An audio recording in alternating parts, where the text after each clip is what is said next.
TensorFlow is a widely popular framework from Google that helps to create machine learning and deep learning models. Hello everyone, welcome to this full course video on TensorFlow. Today, we have our experienced instructors Mohan and Richard who will take you through the entire video. In this video, you will first learn the basics of TensorFlow library and understand the features of TensorFlow. You will get an idea about tensors and how TensorFlow performs graphical computations. You will learn how to install TensorFlow on Ubuntu and implement machine learning and deep learning models using Python. Then, you will look at the difference between TensorFlow 1.2 versus 2.2. Finally, you will learn about TensorFlow Object Detection API.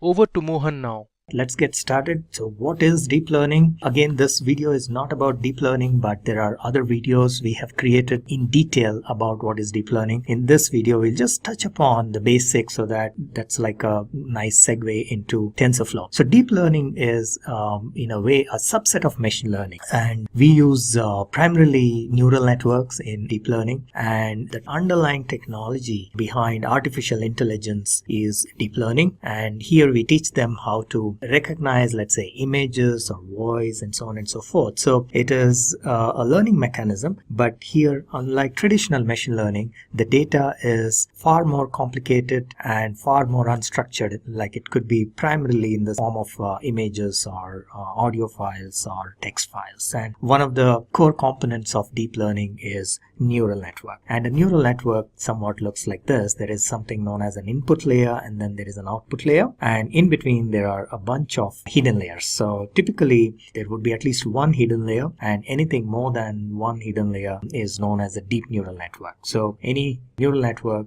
with more than 3 layers altogether, right, is known as a deep neural network. All right. So what are the functions of the various layers? Let's take a quick look. So the input layer accepts the input. So this could be in the form of, let's say, if it is an image, it could be the pixel values of the images. So that's what the input layer does. And then it passes on to the hidden layers. And the hidden layers in turn perform certain computations. And they have what is known as a part of the training, they have these weights and biases that they keep updating till the training process is complete. And each neuron has multiple weights and there will be one bias, and these are like variables, and we will see when we go into the TensorFlow code what we actually mean by that. And so that's what the hidden layer does. It does a bunch of computation and passes its values to the output layer, and then the output layer in turn gives the output. It could be in the form of a class. So for example, if we are doing classification, it tells us which class a particular image maybe belongs to. For example, let's say if this is a image classification application, then the input could be a bunch of images of maybe cats and dogs, and the output will be like, it will say, okay, if this is activated, this gives a 0 and this gives a 1, that means it is a cat. If this gives a 1 and this gives a 0, that means it is a dog. So that is a kind of a binary classification, and that can be extended with multiple neurons on the output side to have many more classes, for example. Or it can also be used for regression as well, not necessarily only classification. Again, since this video is not about deep learning or machine learning or neural network, we will probably not go into a lot of details, but you can check other videos where we have given a lot more details about neural networks and deep learning and so on. So in order to develop a deep learning application, how do you go about? Primarily, there are 2 or 3 components that are required in order to develop deep learning application. You need obviously a programming language. So typically Python is used, and that's what we are going to use in this particular video, but you can also use other languages like Java or C++ and so on. And there are some libraries that are readily available and primarily for doing machine learning and deep learning programming. So these are a list of libraries. These are by no means the exhaustive list, but some of the most common ones like Keras, Theano, TensorFlow, and so on and so forth. TensorFlow has nowadays become very, very popular. This is developed by Google, and it is an open source library. And Keras was there before. Now Keras has actually now become a part of TensorFlow as well. So it is one layer above TensorFlow. So in that sense, they are well integrated. So a combination of Keras and TensorFlow TensorFlow is pretty good. Then of course you have Torch and DL4J and so on and so forth. So there are multiple libraries, but this video is about TensorFlow, and we will be focusing on TensorFlow. What are the benefits of TensorFlow and what are its components? And towards the end we will show you a code in Python. We've written a code in Python. By the way, TensorFlow can be used with multiple languages. It supports multiple languages, though Python is by far the most popular language. So let's take a look at what exactly is TensorFlow and why we are so excited about TensorFlow. So TensorFlow offers APIs. Now we can earlier when these libraries, none of these libraries were there. Even then people were doing machine learning and deep learning and so on. But the coding mechanism was much more complicated. What these libraries like TensorFlow offer is they provide kind of a high level API so that we don't have to go really deep into writing all the stuff that is required, let's say to prepare a neural network and to even configure or even to program a neuron and so on, right? So these are done by the library. So all you need to do is they offer a higher level API. You need to use that API and call that API and maybe pass the data, and that would it's much easier rather than actually going down and writing everything by yourself. So TensorFlow, that way it offers APIs to write your code in Python or even C++ and so on, other languages, Java as well. It has an integration with R as well, apparently, okay? And it supports CPUs as well as GPUs. Now, deep learning applications are very compute intensive, especially the training process needs a lot of computation. It takes very long, as you can imagine, because the data size is large and there are so many iterative processes. There are so much of mathematical calculations, matrix multiplication, and so on and so forth. So for that, if you perform these activities on a normal CPU, typically it would take much longer, but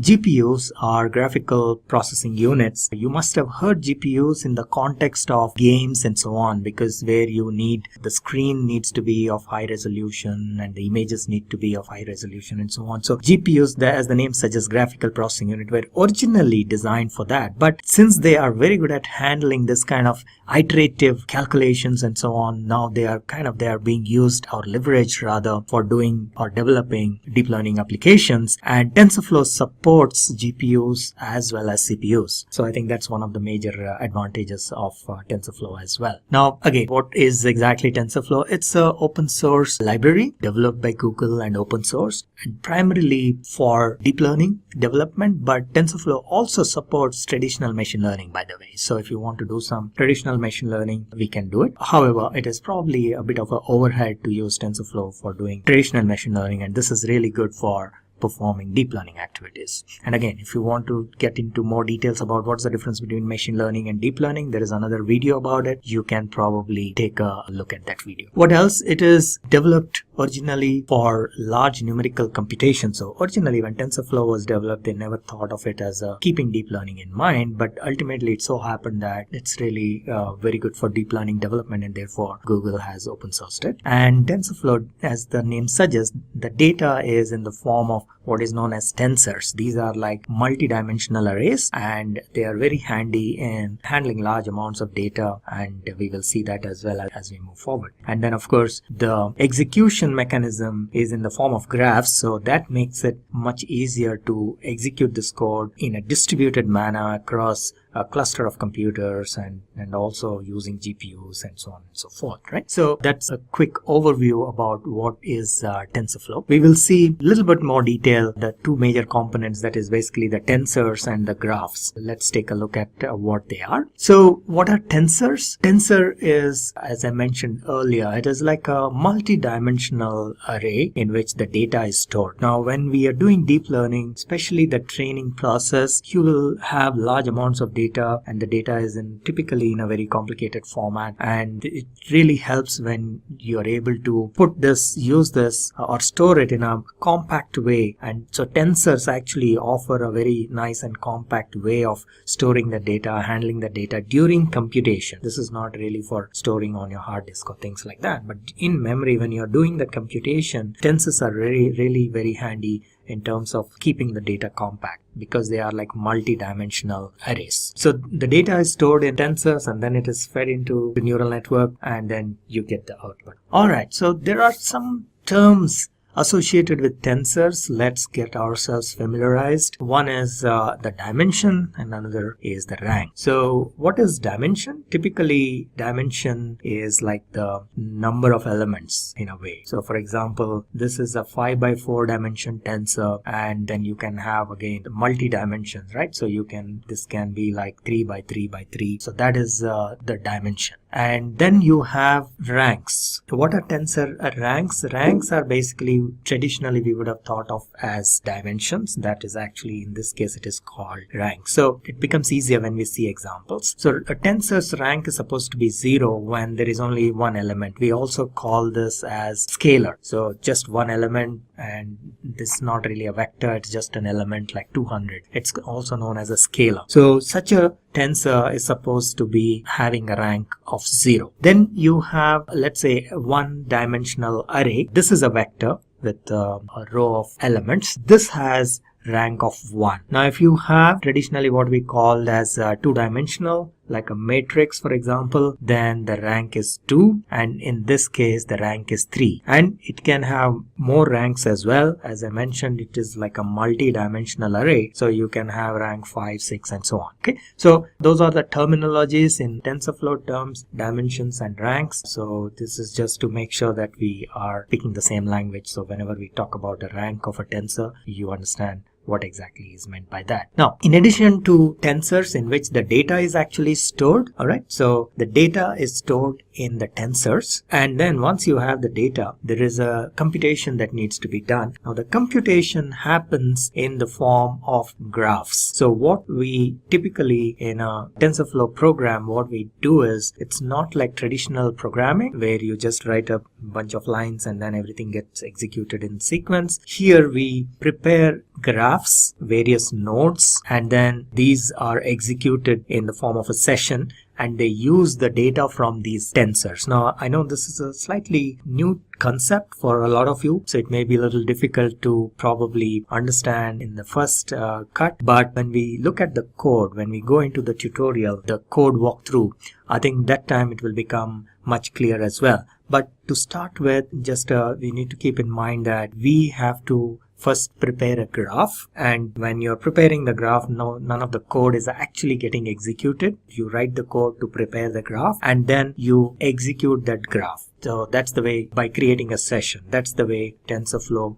program works. So, and each of these computation is represented as what is known as a data flow graph. And we will also see that whenever you start TensorFlow, when you create an object, TensorFlow object, there will be what is known as a default graph, and then if required, I know probably in the beginning it may not be required, but in more advanced programming you can actually have multiple graphs. Instead of the default graph, you can create your own graph and have multiple graphs and use it as well. But there is always, whenever you create a TensorFlow object, there will be a default graph, and this will be very nicely illustrated in the example code that we will take to explain this. So there it becomes much clearer than in these slides. So the graph gets executed and it processes all the data that we are feeding. All the external data will be fed in the form of what is known as placeholders, and then you have variables and constants. Again, this will also become clear when we take a look at the code. And once you have the graph, then the execution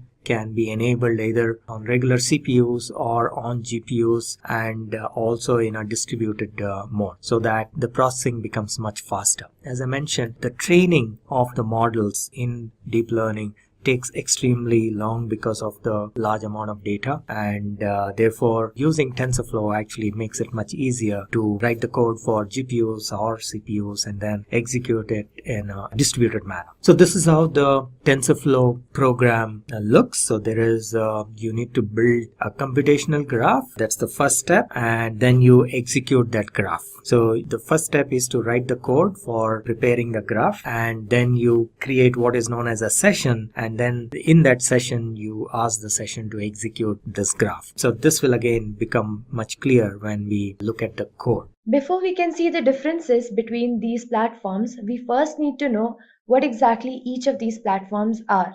Let's start with TensorFlow. What is TensorFlow? TensorFlow is a low-level software library which is created by Google to help implement machine learning models and to solve complex numerical problems. TensorFlow is nothing but a free and open source software library for machine learning. It can be used across a range of tasks but has a particular focus on training and inference of deep neural networks. TensorFlow is a symbolic math library based on data flow and differential programming. It is used for both research and production at Google. What do you mean by data flow? It basically means that we perform calculations by converting every element into graphical form. The variables of the graph are called tensors and mathematical operations are called operators. Here, in the computational graph shown, you can see that x, y, and 2 are the variables. They will also be called tensors, and division, multiplication, and addition are the operators. This graph basically shows us the calculation that is going to occur in a machine learning model where x and y are going to be divided and y and 2 are going to be multiplied. The results of these two calculations are then going to be added to give us the final output. I told you that x, y, and 2 are also called tensors. What exactly are tensors? Tensors are multidimensional arrays with a uniform type. All tensors are immutable like Python numbers and strings, which means that you cannot update the contents of a tensor. You can only create a new tensor. Next, let's look at the API Keras. What exactly is Keras? Keras is a high-level deep learning API written in Python for easy implementation and computation of neural networks. Keras is an open source software library that provides a TensorFlow interface for artificial neural networks. Keras acts as an interface for the TensorFlow library, which means that it runs on top of TensorFlow. Up until version 2.3, Keras supported multiple backends, including TensorFlow, Microsoft Cognitive Toolkit or CNTK, R, Theano, and PlaidML. As of version 2.4, only TensorFlow is supported. Designed to help enable fast experimentation with deep neural networks, it focuses on being user-friendly, modular, and extensible. Keras is a high-level API of TensorFlow, an approachable, highly productive interface for solving machine learning problems with a focus on modern deep learning. It provides essential abstractions and building blocks for developing and shipping machine learning solutions with high iteration velocity. Keras does not perform its own low-level operations such as tensor products and convolution. It relies on backend engines for that. Even though Keras supports multiple backend engines, its primary backend engine is TensorFlow, and its primary supporter is Google, which means that Keras acts as nothing more but a wrapper class around TensorFlow, Theano, CNTK, PlaidML, or MXNet, which are low-level APIs. Next, we will look at PyTorch. What exactly is PyTorch?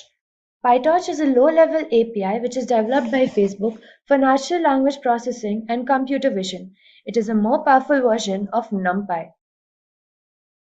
It is an open-source machine learning library based on the Torch library used for applications such as computer vision and natural language processing. Primarily developed by Facebook's AI Research Lab, it is free and open-source software released under the modified BSD license. Although the Python interface is a more polished and the primary focus of development, PyTorch also has a C++ interface. Python is a widely liked language because it is easy to understand and write. PyTorch emphasizes flexibility and allows deep learning models to be expressed in basic Python. PyTorch is mainly used for natural language processing and for computer vision. Now let's move on to the differences between TensorFlow, Keras, and PyTorch. The first difference that we'll be looking at is called level of API. There are two main types of APIs, a low-level API and a high-level API. API stands for Application Programming Interface. A low-level application programming interface is generally more detailed and allows you to have more detailed control to manipulate functions within them on how to use and implement them, while a high-level API is more generic and simple and provides more functionality with one command statements than a lower-level API. High-level interfaces are comparatively easier to learn and to implement the models using them. They allow you to write code in a shorter amount of time and to be less involved with the details. In this case, TensorFlow is a high and low-level API. Pure TensorFlow is a low-level API, while TensorFlow wrapped in Keras is a high-level API. Keras in itself is a high-level API which uses multiple low-level APIs as a backend and simplifies the operation of these low-level APIs.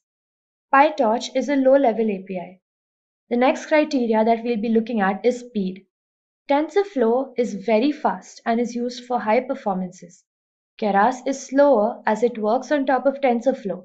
Not only does it have to wait for TensorFlow to finish implementation, it then starts its own implementation. Meanwhile, PyTorch works at the same speed as TensorFlow, as both of them are both low-level APIs. Now, Keras is a wrapper class for TensorFlow and has added abstraction functionalities on top of TensorFlow, which make it slower than TensorFlow and PyTorch. In computation speed, both TensorFlow and PyTorch are almost equal, and in development speed, Keras is faster as it has built-in functionalities which can significantly reduce your development time. The next difference is on the architecture.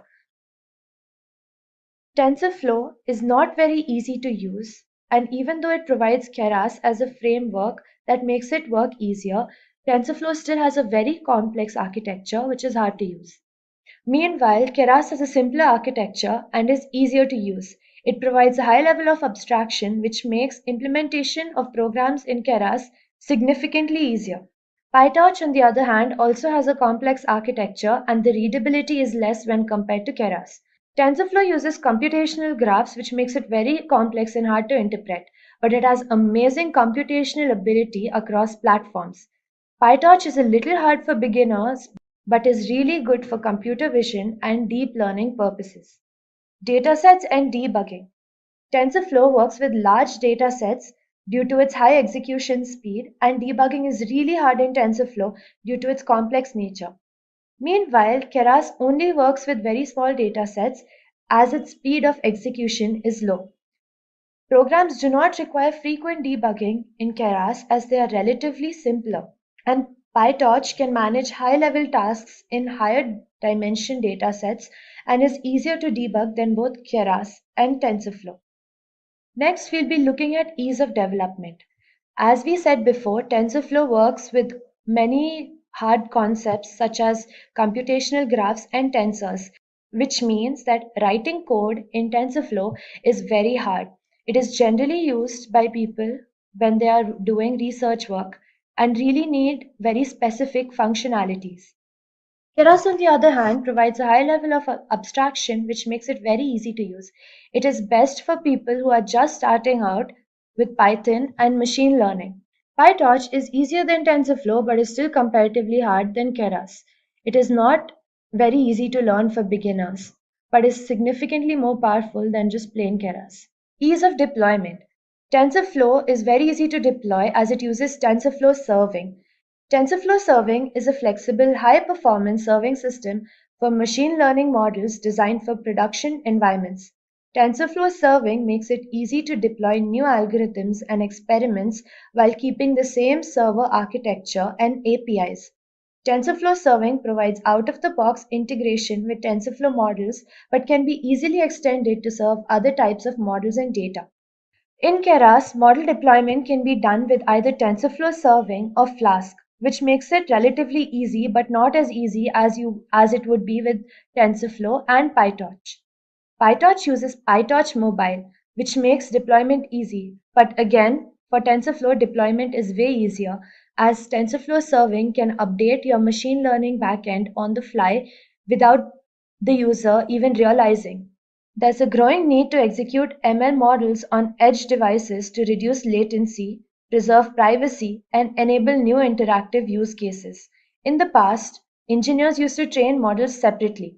They would then go through a multi-step, error-prone, and often complex process to train the models for execution on a mobile device. The mobile runtime was often significantly different from the operations available during training, leading to inconsistent developer and eventually user experience. All of these frictions have been removed by PyTorch Mobile by allowing a seamless process to go from training to deployment by staying entirely within the PyTorch ecosystem. It provides an end-to-end workflow that simplifies the research to production environment for mobile devices. In addition, it paves the way for privacy-preserving features via federated learning techniques. At the end of the day, the question that really matters is which framework should you use, Keras, TensorFlow, or PyTorch? Now, TensorFlow has implemented various levels of abstraction to make implementation of deep learning and neural networks easy. This has also made debugging easier. Keras is simple and easy, but not as fast as TensorFlow. It is more user-friendly than any other deep learning API, however, and is easier to learn for beginners. PyTorch, on the other hand, is the preferred deep learning API for teachers, but it is not as widely used in production as TensorFlow is. It is faster, but it has lower GPU utilization. At the end of the day, the framework that we would suggest that you use is TensorFlow. Why? While PyTorch may have been the preferred deep learning library for researchers, TensorFlow is much more widely used in day-to-day production. PyTorch's ease of use combined with the default eager execution mode for easier debugging predestines it to be used for fast, hacky solutions and smaller scale models. But TensorFlow's extensions for deployment on both servers and mobile devices combined with the lack of Python overhead makes it the preferred option for companies that work with deep learning models. In addition, the TensorFlow board visualization features offers a nice way of showing the inner workings of your model to, say, your customers. Meanwhile, between TensorFlow and Keras, the main difference isn't in performance. TensorFlow is a bit faster due to less overhead, but also the level of control you would like.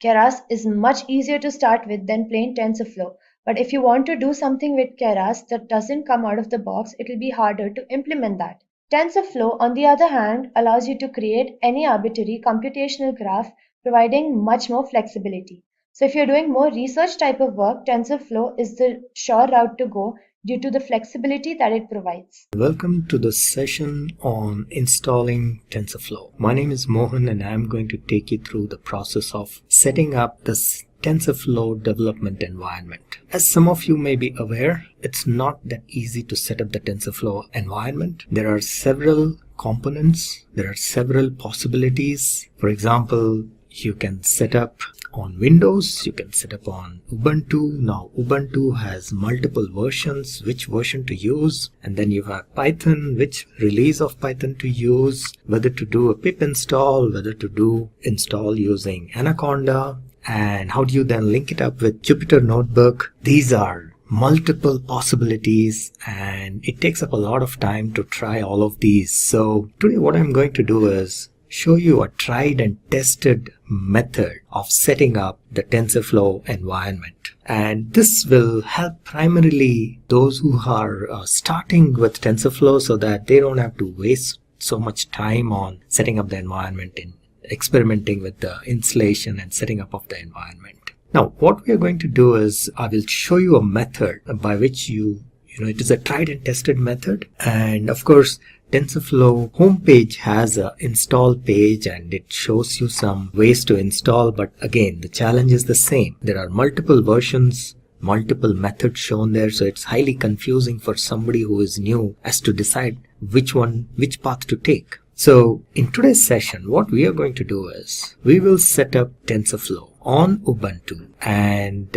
I'm going to show you in a virtual box. But then if you are using a laptop with Ubuntu installed, you can straight away use the same method. However, we need to keep one thing in mind, that the various releases and versions of Ubuntu and Python and then TensorFlow, not all of them are compatible with each other. So these versions and releases need to be very specific. So I will tell you which is the version and releases, what combination is best suited for you to get started, and later on, of course, you can then experiment with other possibilities and other releases and so on once you get familiar with TensorFlow. To start with, I would also like to mention that it is a good idea to install or start with Ubuntu environment or a Linux, any other Linux also, but here we will focus on Ubuntu rather than Windows. So for those who are already, let's say, using a Windows system, the question may arise, what do we do? But there is an easy option. As you can see, I'm actually using a VirtualBox. So you need to install VirtualBox. Let me just show you. So this is the VirtualBox, Oracle VM VirtualBox. And there are tons of videos on YouTube how to install a VirtualBox and how to create a Ubuntu image.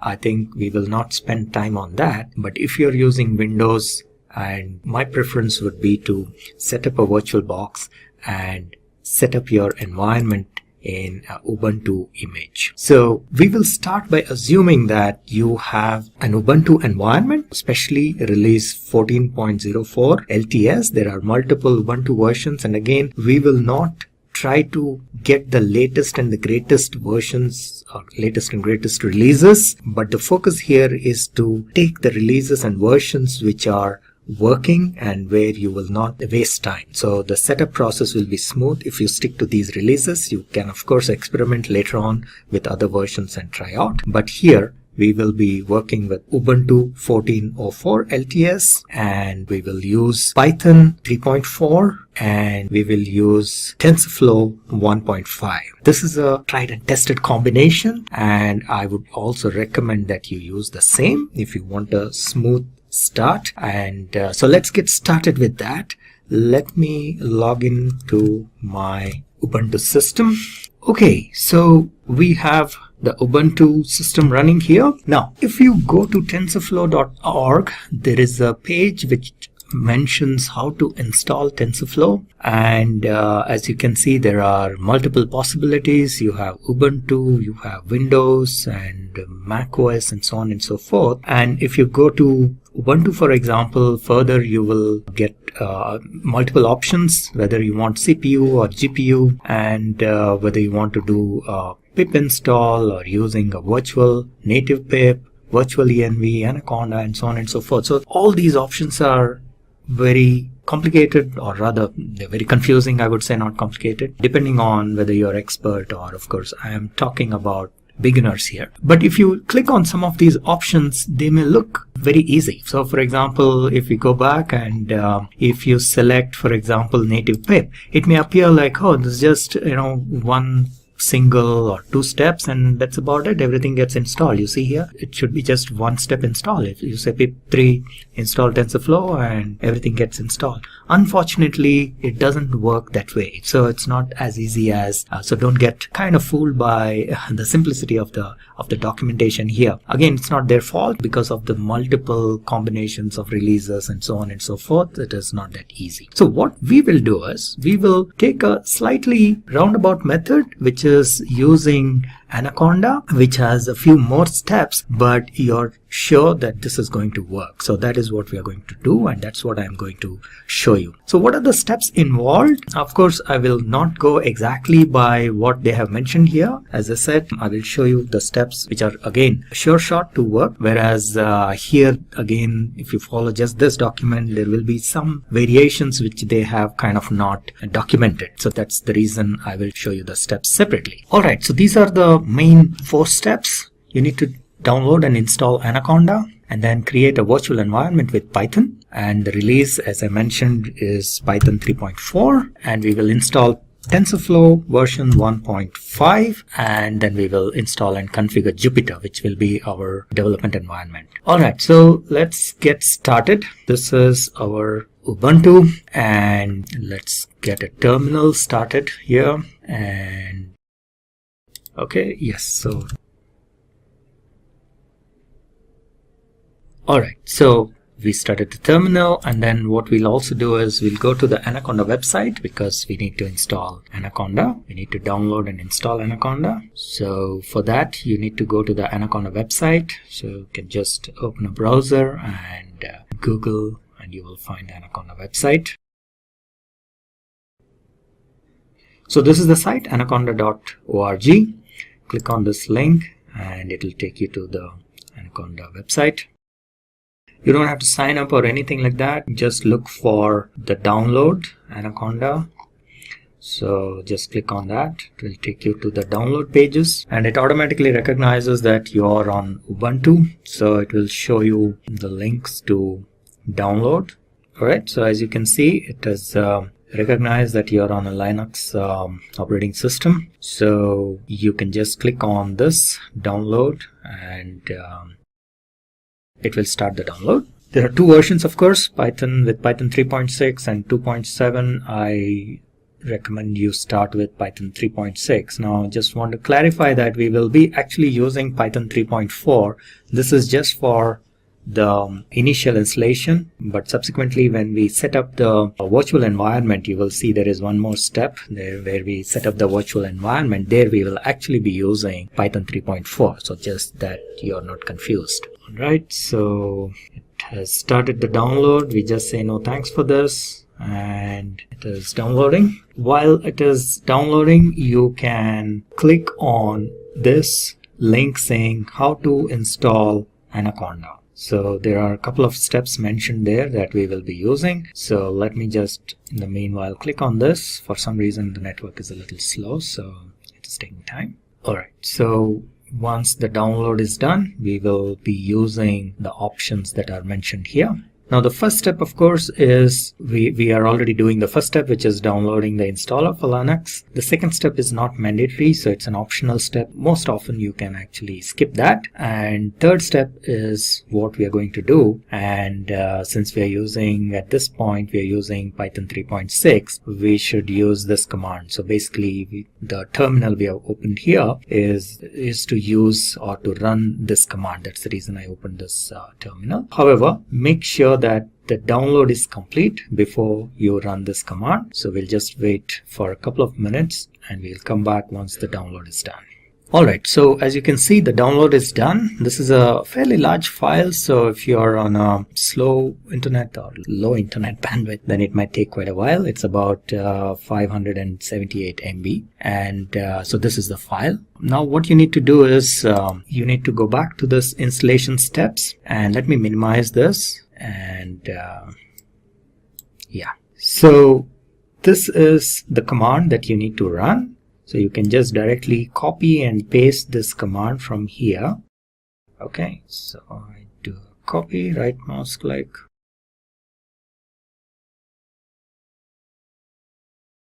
Now it will ask you a bunch of questions as documented here. So most of them you need to just say enter or yes, and that's about it, except for the last step. I will just show you what I mean. And you need to do press enter multiple times just to make sure you agree to all these agreement, the license agreement and so on and so forth. So once you do multiple enters, it will bring you to the next step.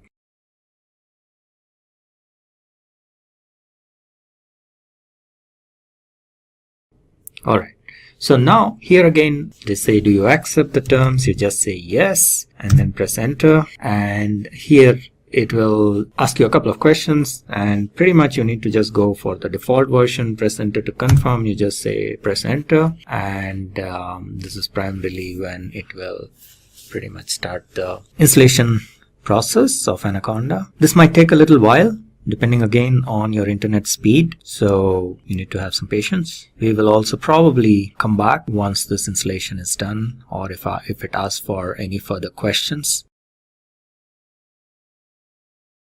Alright, so here you'll get again one more question. Do you wish the installer to prepend? So you just say yes for this question and keep going.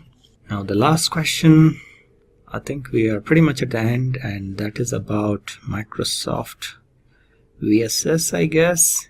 Yeah, VS Code. So for this you can just say no, because we will not be using this, and that's it. You're done. So this is completion of installation of Anaconda. So it's always a good idea to exit and start a fresh terminal. Okay, so let's start again a terminal. So we are done with the installation of Anaconda, the next step is to create a virtual environment with Python 3.4. So for that, this is the command conda create -n, and this is the name of your virtual environment. You can give any name, but for easy reference I have given as TensorFlow, and we have to specify the Python version. As I mentioned earlier, we will be using the combination of Python 3.4 and TensorFlow 1.5. Now, this is not the latest version. Python has probably 3.6 at this point at the time of creation of this video, and even TensorFlow probably has the latest version as 1.7, but then these combinations sometimes may not work, and I found that after several trials and errors, 3.4 with 1.5 seems to be most reliable, and that's the reason I have chosen this. I would recommend you to try with this first if you're a beginner, and later on maybe you can try out the other permutations and combinations. Alright, one step I just wanted to show you is before we do the installation or creation of the virtual environment, if you want to just clarify or confirm whether Anaconda has been installed or not, you can run what is known as Anaconda Navigator. So you just say Anaconda Navigator. Okay, we need to edit this part. Hold on one second. I guess it is. Alright, so you see here, when you start Anaconda Navigator, this Anaconda Navigator will open up. That is the indication that Anaconda has been installed properly. So that's just a quick check, and you don't have to do anything. Just you can go back and close it once this comes up, and then in the meanwhile, let me just open one more terminal for the creation of the virtual environment. And yeah, so this is your Anaconda Navigator, and you can just say okay, don't show me, and you just say okay, and then you can close this. You can say file, you can do a file exit, or you can click on the close button, whichever. Alright, so we will exit from here. We have a terminal open here. We will use this for our next steps. Alright, so what we have to do now is type in this piece of code or this command. For some reason, copy paste is not working, so it's a small command, so it shouldn't be that big of an issue. So we say conda, and we say create. So this is the command for creating a new environment /-n, and then we give the name of the environment. So we can give any name. For convenience, I'm just calling it TensorFlow, but you can actually name it anything. And then we need to specify with which version of Python. So we say pip Python, and then that is equal 3.4. Okay, so it will create an environment. This will take a little while. It'll ask you a question, just say yes, and then it will be done. So this is just a warning. You can simply ignore that, and for the question that it asks, you just say yes, and I think you should be good. Alright, so it says do you want to proceed? You say yes, and then enter. This will again take a little time, so we will probably move forward and then come back once this is done. Alright, so the environment has been created. Now, it's always a good idea to, whenever some of these steps get over, or each step gets over, you just exit the terminal and start afresh with a new terminal. For some reason, sometimes it causes problem if you continue. So I found that it is a safe practice to each time exit the terminal and start afresh. Now that we have an environment created, we can, by the name TensorFlow, you can enter that environment by calling the command source activate TensorFlow, or the name, whatever name you have given. So you'll see here, once you do that, you will get this, the name of the environment will be shown here. So it is like your own, again, a special environment within the system. And from here onwards, you can do other stuff like actually installing TensorFlow and so on. And you will see that it has installed Python 3 here, so 3.4, right? So it is installed. That's what we, during creation of this environment, we wanted Python 3.4, so that is what it is showing. But we are not yet done, so we need to still install TensorFlow. So in this environment, you need to run a command which will actually install the correct combination of TensorFlow. Now this is, as you can see, it's a slightly complicated command, pip install -- ignore install. So what we can do is from within here, we can go and go to TensorFlow install page, and there is a sample code there. You can pick up from there so that you don't have to type in so much. So we say TensorFlow.org. And I'll also open up probably a notepad here so that we can construct that command and go here.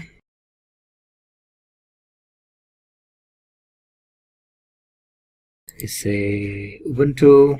If you come further down, there will be, by the way, we are doing CPU installation. I think that is clear. We are not, there is a possibility to do GPU as well. We will probably create a separate video for that. And if we go here, yeah, so again, you probably, if you follow the entire document out here, it may still not work. So I do not recommend that for now, at least for beginners. But just to copy this command, because this is a fairly complicated command, so this is much easier to copy it from here. That's the reason I'm on this page. And we will then modify it according to, yes, okay, let's say copy, and don't do it directly here because that is probably not yet the right command. Let us go and create a notepad page, empty document. I'll just say tf.txt. Okay, this is just a temporary file. What we need to do here is we need to adjust this command to suit the versions that we are installing here. So let me just explain what it is, what you need to do. So first thing, you can get rid of this one. Yes, okay. Now here, these parts you can simply ignore. Here you need to go and change it to version 1.5, and I think we are good with that.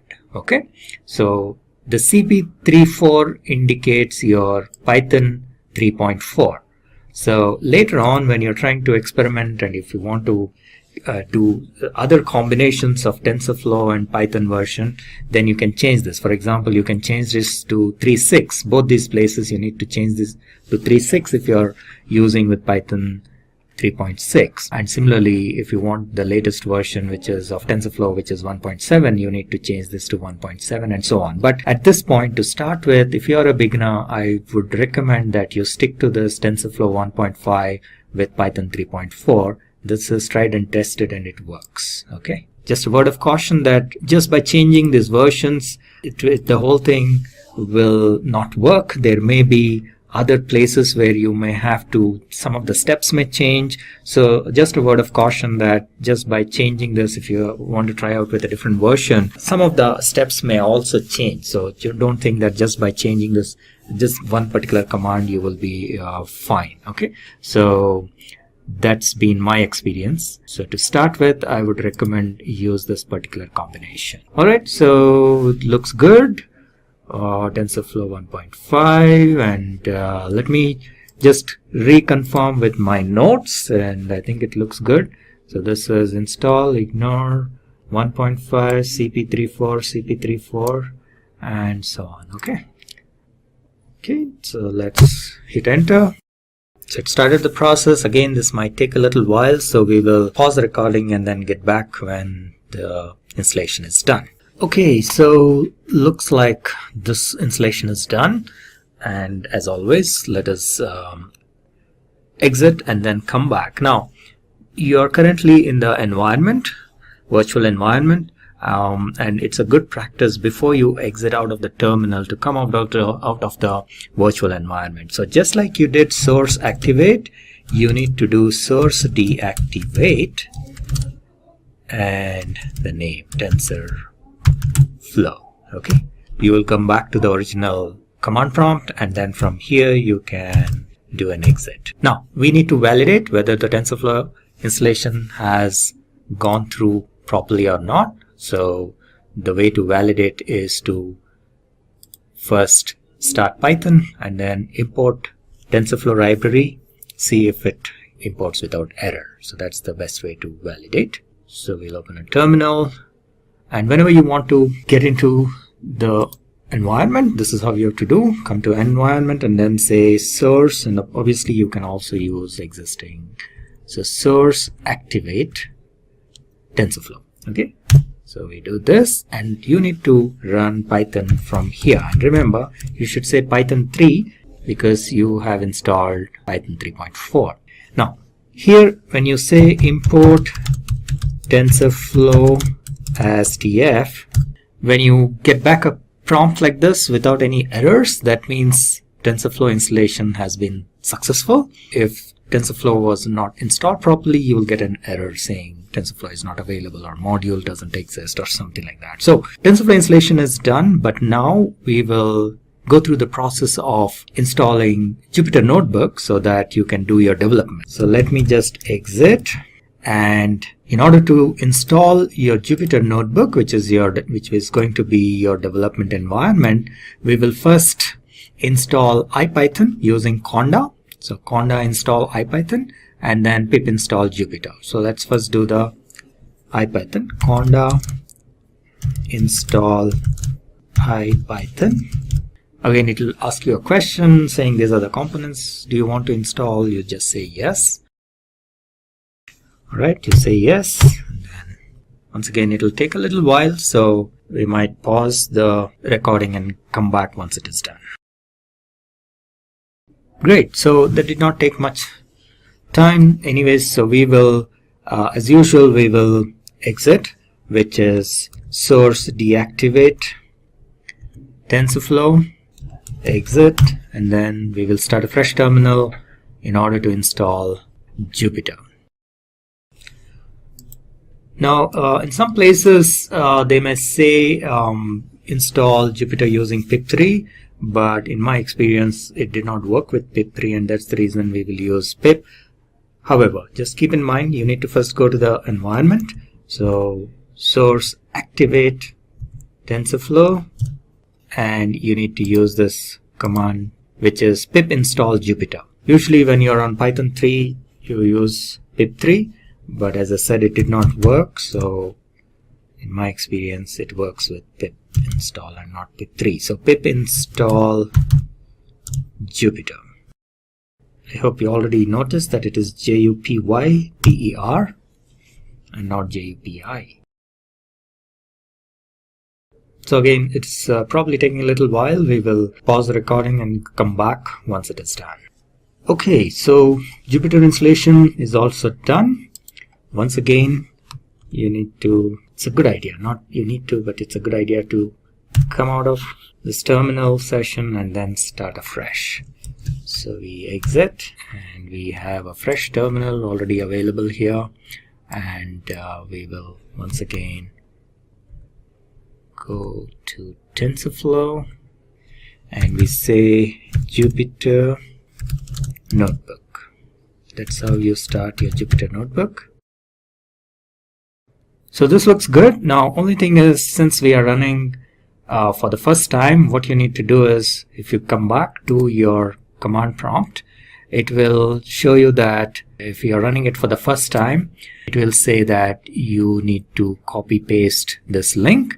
So you can just, for the first time only once, you need to do this, copy this and paste it in your browser. And remember, this is only the first time when you're running Jupyter. You need to do this.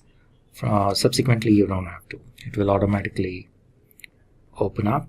Alright, so now that we have Jupyter installed and it starts up, we need to test whether TensorFlow is working fine or not. And in order to do that, you can create a new notebook and you say import TensorFlow as TF and shift enter. If everything is fine, TensorFlow is installed properly, you don't get any errors, and then it works fine. This is an indication that TensorFlow got installed successfully, and that's about it. So that's all about installing TensorFlow with Python 3.4. So remember, this is installation of TensorFlow 1.5 with Python 3.4 on Ubuntu. And once again, in case you have a Windows system, in fact I have also done it on a Windows system, you can use VirtualBox to create a virtual environment, Ubuntu environment, and then follow these steps. And there are tons of videos to create VirtualBox, and that's the reason we have not included those steps in this.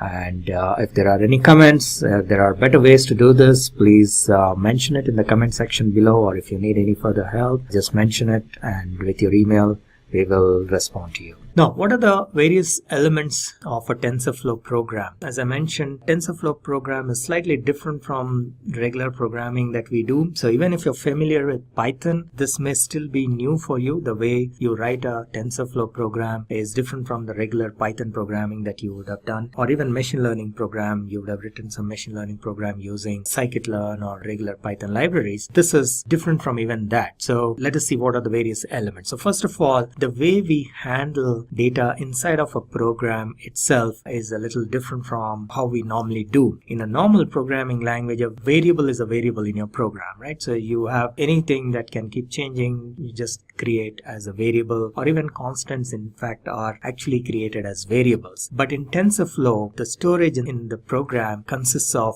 three types. One is constants, another is variable, and the third is a placeholder. So, and there is a lot of difference between these types, and we will see how they vary and how they are used and so on. So constants are like variables which cannot be changed. So for example, if you define a constant like this is how you define a constant, by the way. The simplest format is like this, like for example, b is equal to tf dot constant, and then you give a value here. A slightly more advanced version is you also specify the type. So you say tf dot constant 2.0 tf float 32. So the type is of type float. Now, in case of constants, you cannot, during the computation, you cannot really change these values. So for example, if you want to change the value of b from 3 to 5 or any other number, it is not possible. So that is the meaning of constant. Alright, so then we have variables. So variables we are all familiar with. What are variables? Whenever we use programming, we use variables. So this is pretty much the same. This is the way you define variables, tf dot variable. Now,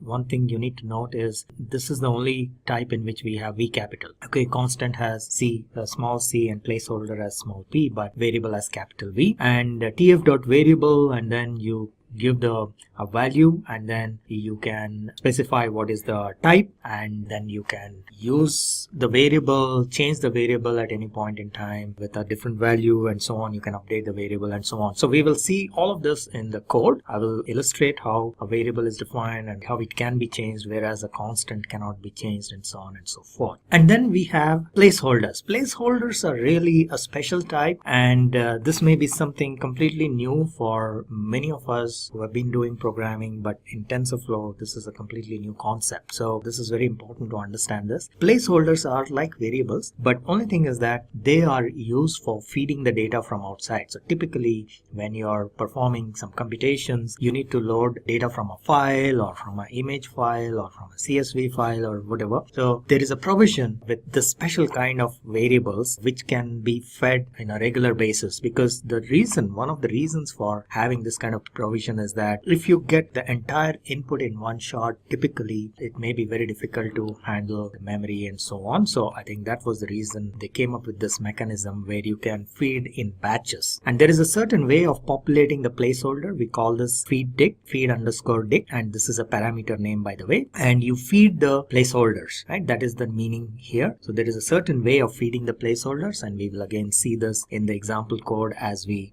move forward. Okay, so there are three types. One is the constant, which cannot be changed once you assign a value. Then you have variables, which are like normal variables we are all familiar with. And then you have placeholders. This is primarily for feeding data usually from outside, but of course you can also, for temporary testing purpose, you can feed within the program as well. But primarily the purpose of a placeholder is to get data from outside. So alright, so those were the constants, variables, and placeholders. That is how you handle data within a TensorFlow program. And then you create a graph. And once you create a graph, then you have what is known as a session. And then you create a session object, and you create a session, and then you run a particular computation or a node or an operation. And so typically what you need to do is every variable or a computation that you perform is like an operation or a node within a graph. So initially the graph will be what is known as the default graph. The moment you create a TensorFlow object or TF, this TF here you see, this is the TensorFlow object. And again, in the code, when we go into the code, it will become much easier to understand. So when you create a TensorFlow object, there is like a default graph which doesn't have any operations, no nodes or anything like that. So it's like a clean slate. The moment you assign variables or constants or placeholders, each of them is, in TensorFlow terms, it is known as an operation. Again, you need to get familiar with these terms, and they are not very intuitive. This is not really an operation. You're just creating a constant or a variable. And this C is equal to A into B would traditionally or would intuitively be an operation. Here you're actually performing an operation. But in TensorFlow terms, each of these, everything is an operation. So if you're creating a constant, that is an operation. Another constant or variable, that's an operation. So you can actually run each of these, and they're also referred to as nodes. And when you're in your session, you will actually run each of these. You can potentially run each of these nodes. Okay, so a typical example would look like this. So you have two constants created. A is equal to tf.constant, its value is 5, b is equal to this, and then you say c is equal to a into b, and then you create a session. Now remember, all this, you're just creating a graph. At this point, no execution has happened. All right, so only at this point, once you create a session and then you say session or ses.run, c is when actually this whole thing will get executed. All right, so that is a different way of programming compared to our traditional way of writing programs. So you need to get used to this new format. And when we look at the code as we move forward, and when we look in the Jupyter notebook, it'll become much easier probably to understand this rather than in the slides. So these are the slides showing the code, but what we can do is go straight into the lab and take a look at the various examples that are there, and starting from the very basic one, how you create variables. And so these are some of the slides that are showing. So this is about how to create variables, how to create constants, and the variables or constants can also be strings. So this is like our first hello world program, and we will talk about placeholders, how to define a placeholder and how to execute and populate the placeholder values into placeholder. We will see these examples in the lab. Actually, I will run the code, and we will also perform a small computation of adding and multiplying these variables, and we will, in the end, we will take up a use case implementation using TensorFlow. So let's first go and see those examples and then come back and I'll explain this use case, and then we will execute the use case in the lab. So let's go and check our lab. Okay, so I'm in the Jupyter Notebook environment, and this is one of the development environments we can use. This is regular Python. Anytime you do Python programming, we use Jupyter Notebook, or there are other ways of using other tools like PyCharm and so on. But for this particular tutorial, I'm comfortable using Jupyter Notebook, so I will show you in Jupyter Notebook. So this is the very basic example to demonstrate how to create variables and constants and placeholders, and what is the difference between them, how they behave, and so on. And as I mentioned, the assumption here is that you know at least some basics basic Python programming or some programming language, so at least you understand the code here. And first two pieces of code, you will not need machine learning background, but when we do the use case or the case study, there it is expected that you know at least some basic machine learning concepts. So in case you need to brush up the machine learning part, you may have to do that before you go to the third one. But here, just at least some idea of programming will be sufficient. So what are we doing here in this particular line or in this particular cell? We are importing TensorFlow. It is, as I mentioned, it is a library. So we are importing TensorFlow and we are calling it TF. So this is just a name. You can give it any name, but it is very common and everywhere wherever TensorFlow programming is done, it is always named as TF, but you can name anything actually. Okay, so this will import the TensorFlow into my session. Now this is the way to create a variable. So let's start by creating a variable, and this is the name of my variable. I'm starting by giving a name called 0, and I say 0 is equal to tf dot variable, and then I'm giving the value of the variable here. So this is the very basic way and the simplest way to create a variable. We will see a little later there are other formats as well, but the bare minimum way of creating a variable is this. So I'm creating a variable by the name 0, and as I mentioned, you need to pay attention to the capital V here. In case of variable, it is a capital V, uppercase. Constant and placeholders are lowercase. Now I'm creating a constant, and the constant I'm naming it as 1, and the way to create a constant is tf dot constant, and then you give the value of the constant. So the value of the variable here is 0 and the value of constant here is 1. And again, constant you can also have additional parameters like a name and so on. Probably you must have seen in other tutorials or in other places where the code is written, but the basic format to construct to create a constant is this. This is sufficient to create a constant. So I created one variable and one constant. Now what else can we do? Again, here there is no real execution happening. We are just building a graph. We have not yet executed any TensorFlow code. We are building a graph, and I will show you how the graph looks as well. First let us understand the constants and variables and so on, and then I will show you how the graph is generated and so on. So what I want to do here is I want to add 0 and 1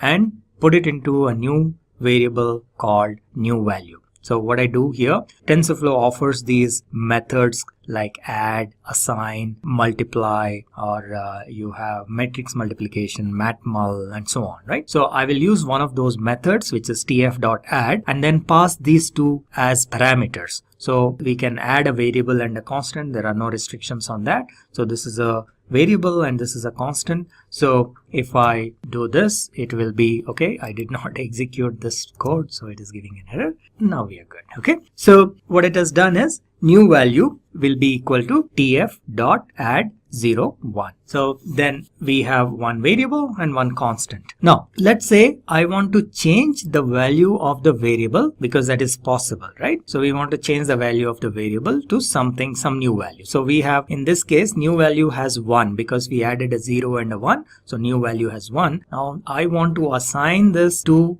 this originally what we called as 0. So I will call that as update is equal to tf.assign. So assign is basically changing the value. So that's what we are going to do here. Now it has not complained. We'll just say fine, right? There are no issues. Now let us try this something similar with this 1 as well. So 0 is a variable, so we were able to change the value, and we will in a little while we will see what exactly those values are. But before doing that, now let's say I will uncomment this part and I want to do something similar for my constant, right? 1 is a constant. Now I want to, let's say, change the value of the constant and make that also something different. Okay, so if I execute this piece of code, it will give an error. Now again, the error message may not be very intuitive. This doesn't say that you cannot do this for a constant. It will just say tensor object has no attribute assign. Now that sometimes may be confusing, especially when you're starting. But the meaning here is that 1 is a constant and you're trying to modify the constant, so it will not allow. That's the reason it is complaining. So let's put that back in the comment, and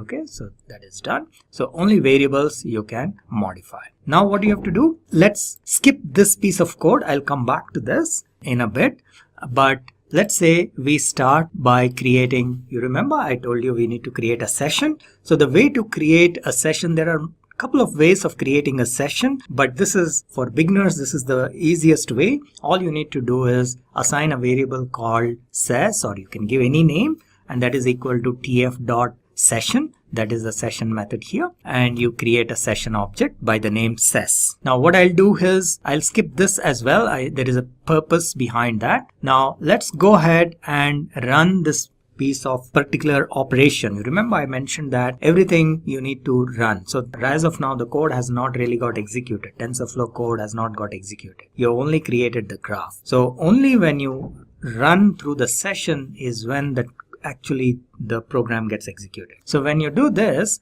now you see, observe that it is giving an error. Okay, the reason behind that is, remember we skipped these two lines of code for variables. Okay, this and then this. Now this is something very, very important to observe. If you have variables in your code, what I mean by that is, let's say you are not using variables but you have only constants and placeholders, then this will not complain and you will not get this error. But in our case, we also have variables. So whenever you have variables, in that case, you need to do an initialization. And this is just a standard code. There is nothing that we need to add or modify or anything like that. This is a standard piece of code. You create this name, of course, can be anything. You can give us any name, but this global variables initializer is what you need to call tf.global variables initializer. This will kind of initialize all the variables that you may be using. And then again, remember, this doesn't execute anything, right? So all you're doing here is you're creating an operation. But in order to run that operation, you need to also run this known as run init_op. So this operation you need to run after creating the session. All right. So we executed this. Now let us execute this. And now when I run this piece of code, it will run successfully. Okay. I hope you observed that. So it is whenever you use variables, these two lines of code. One is the operation. You need to create an operation for saying global variables initializer, and then you need to run, before running anything else, you need to do a session.run this operation. Okay. Again, only if you're using variables. Of course, you invariably in all your programs, you will use variables. You cannot just write a program with constants and placeholders. So you can pretty much assume that this has to be there in pretty much all the programs. Now again, why this has not been taken care of in the library, that's a different question, but you need to keep in mind. And always remember, if you don't do this for whatever reason, if you've forgotten, you will get an error and the error won't be intuitive. So you need to remember this, that this could be because of the variables. Okay, good. So we have seen how to create a constant, and we have seen how to create a variable, and we have seen that you cannot modify or update a constant. And we have also seen if you have variables that you need to execute or have these two lines of code to initialize the variables. And then we have seen that after creating a graph, how to run the graph in a session. And I will show you a little bit more in detail how exactly the graph gets created and how it gets executed. But this was the first very quick code on creating variables and constants. Now we will keep going, and we will also show you, or I will show you the placeholders. But before that, one more small piece of code. So this is how you write a for loop. Okay, so we are saying 5 times you run this piece of code. Now like any Python program, this is nothing different. So you have a for loop and this is indented, that's the reason. And therefore you say session.run update. So this will run 5 times and it will get printed. That's all. So update will run for 5 times. Each time it will come and do this particular operation. That's all we are asking the system to do. So let me just run that and show you. So it will, okay. So it has done 5 times. That's 4. It is basically adding, if you recall, it starts from 0, it adds 1 to 0, then 1 to 1, 1 to 2, and so on. So it's nothing but it is generating 5 numbers, 1, 2, 3, 4, 5. That's it. Okay. So then you can also have your constants as strings, for example. So you can also work in a similar way. You can work with strings. So most of the computation happens mainly on numerical values. So we normally handle numbers, but there will be situations where you may have to handle strings as well, or text as well. So this is an example of text operations. So you can, similar to numbers, you just create strings or store in constants. Instead of a number, you say hello is equal to tf.constant, and then you assign the string that you want it to be assigned, and then the next one is one more string which is for world, and then you say add these two. So it is nothing but concatenation of these two words, hello and world. So we will do that, and remember, this is only creation of the graph, right? So in order to actually execute this graph, you need to run the session. Now you need to keep in mind, we don't have to create the session once again, because once you create a session, till you close the session, it remains valid. Okay, so we have created this session here. Now till you say ses.close, it will remain for you. So that's why we did not create one more. So we are just reusing that session, ses.run hello world. So in this hello world, what is the operation that we are doing here? The operation is add these two, concatenate these two. So if I run this, it will print hello world. Okay, now that's string operation.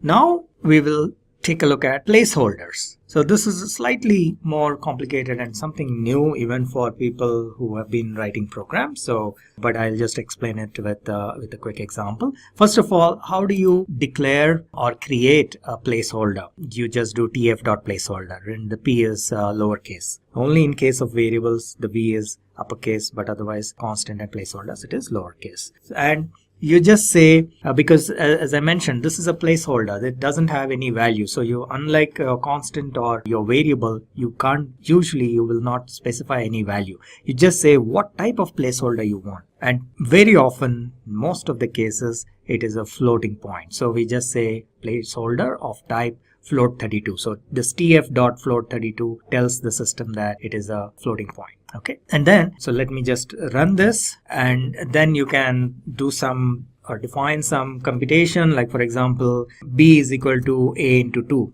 Now remember, here right now a has no value, but what we are saying here is at any point later on when a gets some value, then b should be equal to twice the value of a. That's all we are saying here. Okay, and also, as I mentioned earlier, we are not yet executing anything. We are just creating the graph here.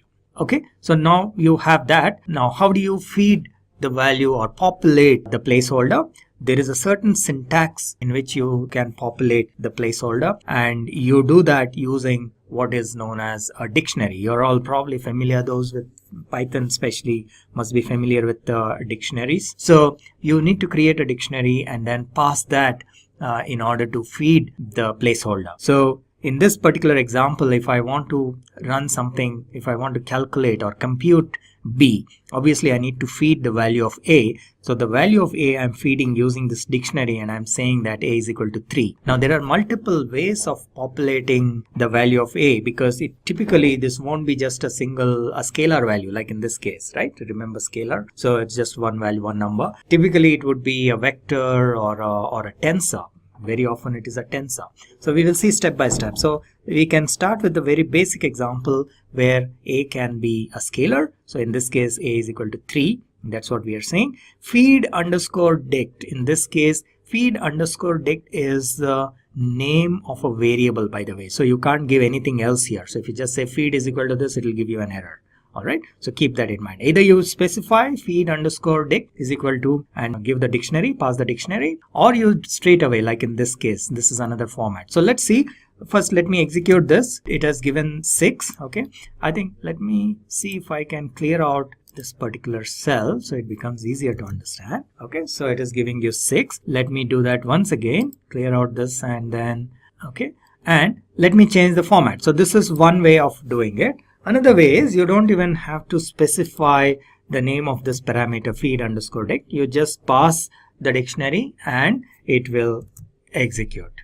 Okay, but typically this makes the code readable. So that's the reason most of the places whenever you find TensorFlow code, you will see that they explicitly mention feed underscore dict so that the code is readable. Otherwise it can get confusing. So I will also comment this and retain the other format. Okay, so I hope it's clear. So what we are doing here, we are running the operation b, and what exactly is b? B is twice a into 2.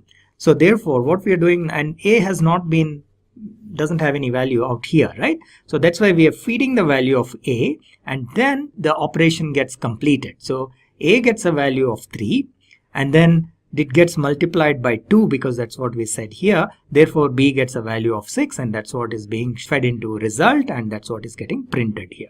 Okay. Now, as I mentioned, a need not be just a scalar value. It can be a vector with a multi-dimension array and so on and so forth. So let's start showing you examples of that. Again, let me just clear out the outputs. Let me clear this, and let me also clear this for now. Okay, you can also do, before running this, we could also do clear all output clear. It will clear everything, but we'll have to start all over again. So I'm just doing individually. All right. So in this example, we are taking a one-dimension array where rank is equal to 1, and I'm feeding 3, 4, 5. Now let us see what happens if I run this, right? As you can imagine, it gets multiplied. Each number gets multiplied. So the result is 6, 8, 10. Okay. Now, as I said, it can get more complicated. Now let's say this is a multi-dimensional vector. So what happens if you feed this? Okay. So as you can see, this is pretty complicated. Now, but if you feed this again, all you're doing is, there is a slight change here again. You can also create your dictionary outside and feed that here. You don't have to directly do it here, like in this case. You see, there are variations of the exact syntax in the way you write it, right? So there is a slight variation. So in this case, you are creating the dictionary straight away here, kind of inline. But here, you created the dictionary separately because it's more complicated. And then you are passing that dictionary here. So I said dictionary is equal to a, and then I'm saying this is what should be the value of a. And I'm feeding that. And then I'm using directly that dictionary here. Okay, so this is equivalent to putting this code here, right? So if we execute this, what happens? Same. So you get, because a was, let's say this is a 3 by 4 by 2, right? So that is 3 by 4 by 2, right? So you see here, this is a multi-dimensional array. So you feed that, and the values you see here, it is 1, 2, 3. It became 2, 4, 6. 4, 5, 6 became 8, 10, 12. 7, 8, 9 became 14, 16, 18, and so on and so forth. Okay, I hope now you got an idea about placeholders. And in real life, what happens is you typically won't create these dictionaries manually. Since this is a quick demo, we did this. You will actually read the data into this dictionary, and then you feed that when you're doing the computation. Okay, so it could be a CSV file, or it could be an image file.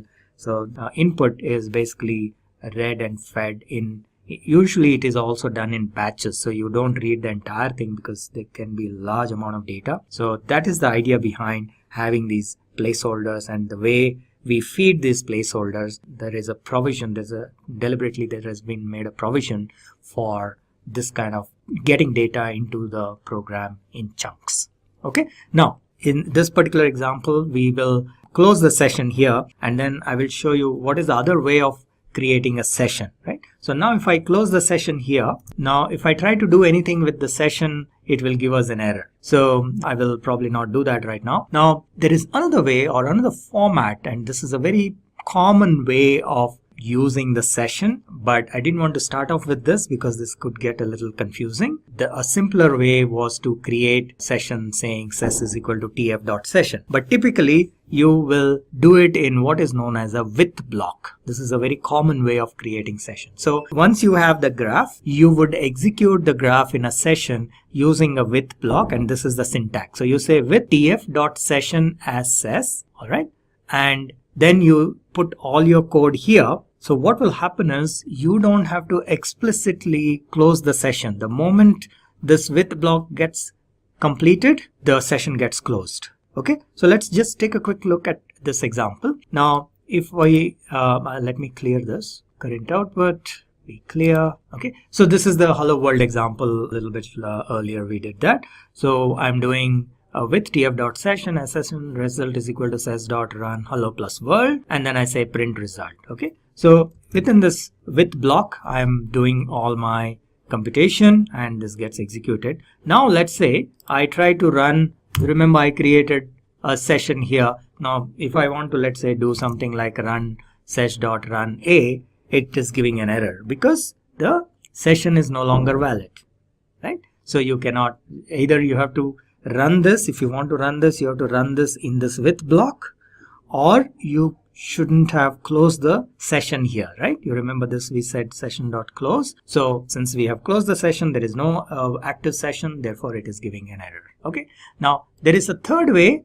of creating a session, but for now I will skip it because that is very, very specific to notebooks and so on, so we will just avoid it. You start with, for beginners, I think the best way is to start with creating a separate session and then writing your code and then closing your session. Now of course, remember, if you don't do this part, ses.close, it will not give any error or anything like that. Only thing is that it's a good practice and your resources will get released.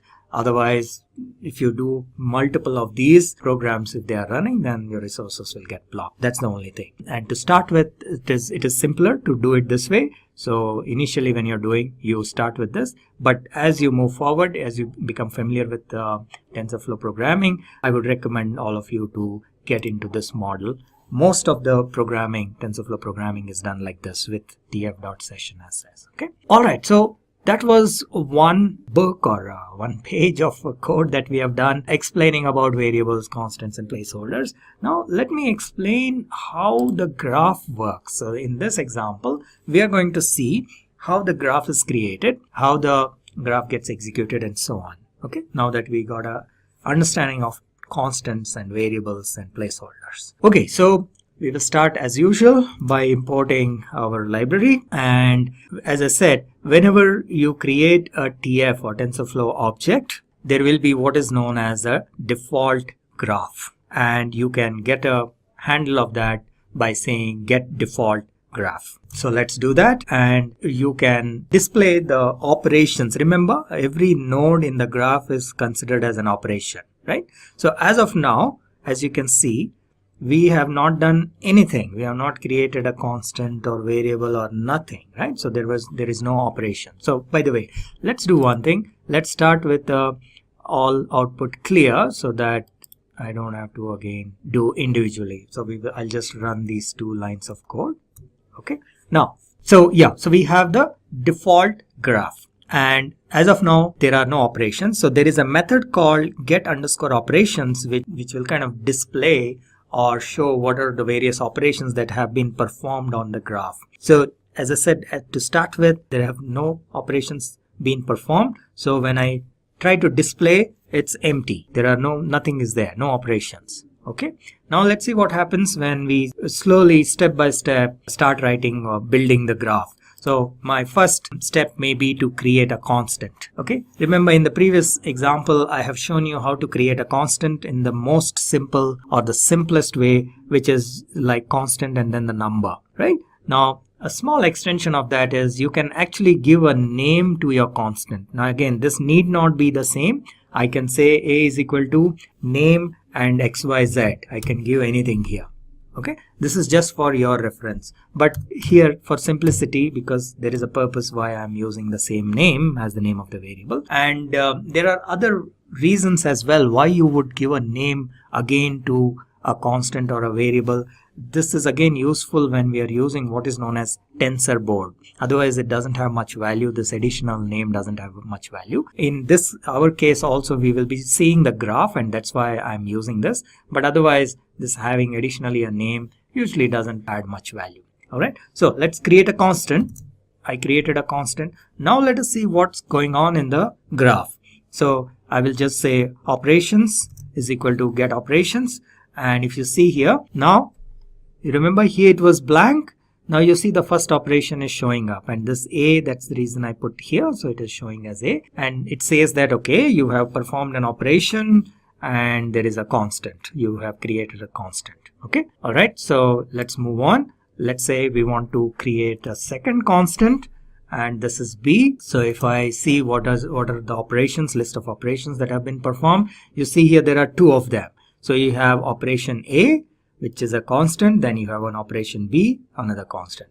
You recall, in the term operation here is not very intuitive, right? So we are just creating constants or numbers or variables, and it is saying it's an operation. But that's a terminology in TensorFlow. Everything is an operation here. Okay.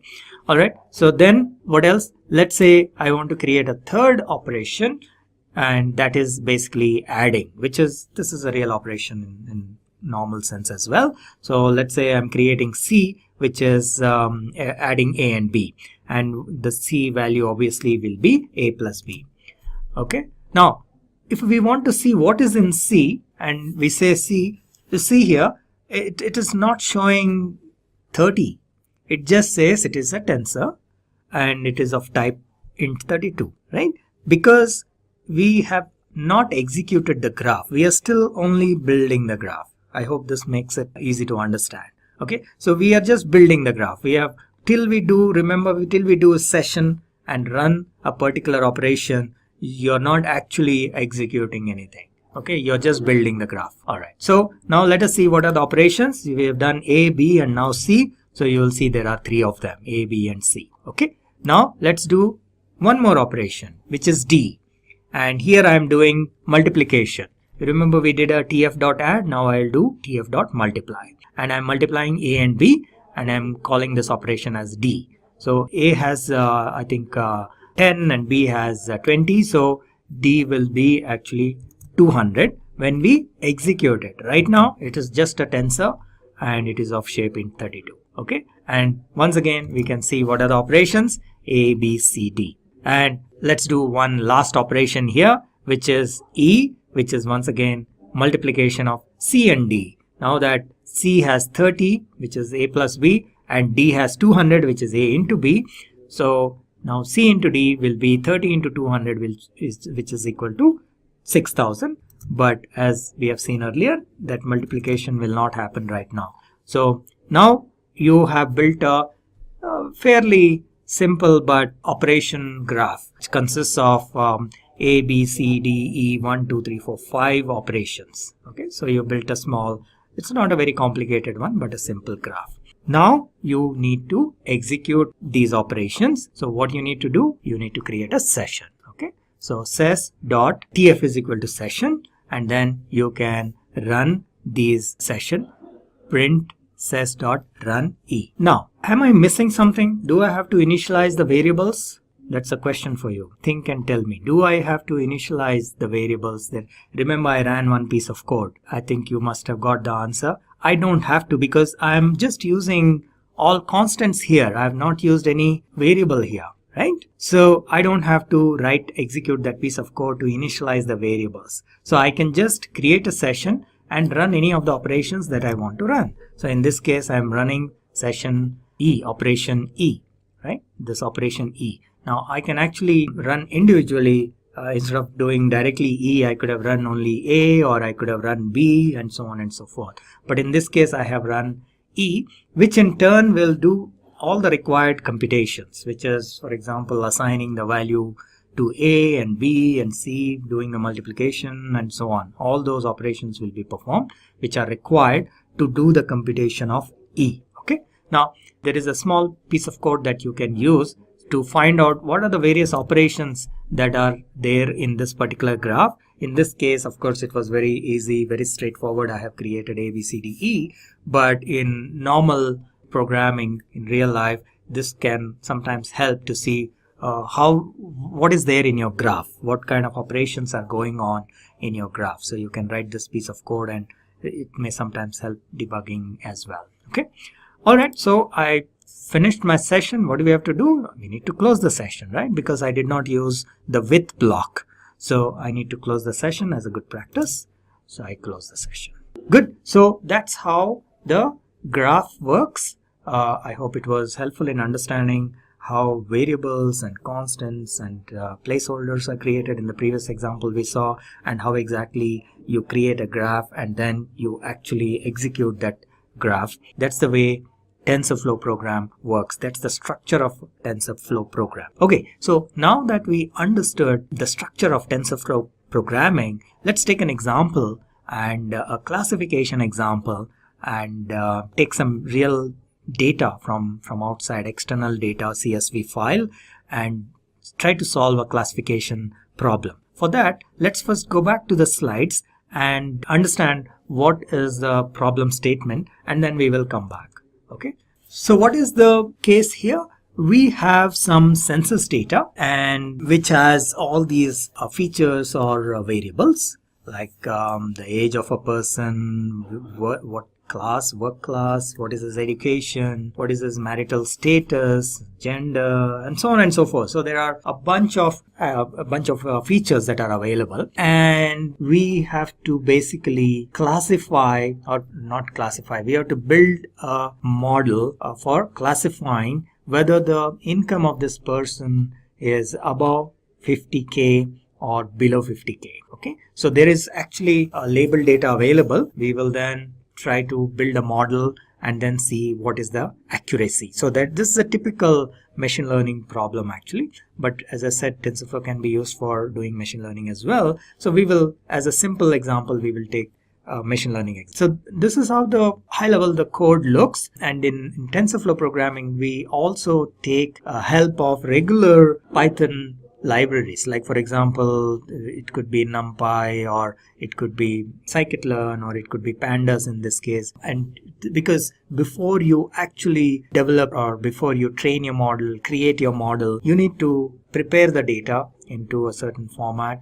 And sometimes if you're doing machine learning activity, you all are familiar, those familiar with machine learning will know, you need to split your data into training and test data sets. So all that can be done using regular non-TensorFlow libraries, right? So these are like regular Python libraries, pandas, scikit-learn, and so on. So we use that and then prepare the data and then use TensorFlow for performing either the machine learning or deep learning activity. Now, so what is the advantage of using TensorFlow? The main advantage is that TensorFlow offers high-level APIs, right? We talked about that. So in this case, we will be using, I'll explain what is in the slide, but before that I wanted to just show you what is the API that we will be using. So we will be using the estimator API. We will be using the estimator API to create a classifier, what is known as a linear classifier. Now, in order to do that, you need to prepare the data, and you need to prepare the data into a certain structure or format, and the API itself needs to be fed in a certain way. So that is exactly what we are doing before we get into the regular TensorFlow code. Okay,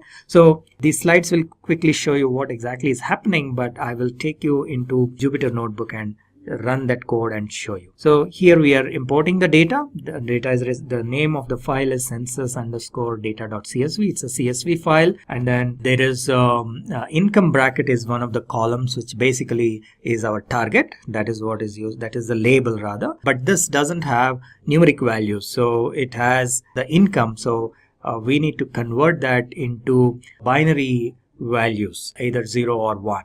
So that's what we are doing here, and then we are splitting using scikit-learn. We are doing splitting of the data into test and training, right? So this is a standard scikit-learn. People, some of you who are familiar with traditional machine learning, and you have done machine learning in Python using scikit-learn, will immediately recognize this. This is a sklearn is scikit-learn, and there is a readily available method to split the data into training and test. That's what we are doing here. And then you need to create what is known as feature columns and input functions before you can call the API, estimator API. That's what we are doing here. And there are different ways of creating the feature columns for numeric values and for categorical values, or rather for continuous values and categorical values. Okay, so that's what has been two types we are doing here. We will see again in the code as well. And then you create your model. So this is basically model is equal to tf.estimator linear classifier, and then you're feeding the feature columns, and also subsequently you will call the training by passing the input function, and you specify how many iterations to be done for the training process. And again, this is all typical machine learning process, so there is nothing specific for TensorFlow here. And then you evaluate your model, because this is classification model, so you can again take help of the scikit-learn to test the accuracy and get the reports, perform the evaluation and get the report like this one. right? So this is the classification report, and you will see what is the precision, recall, F1 score, and so on. Again, this is a standard machine learning process.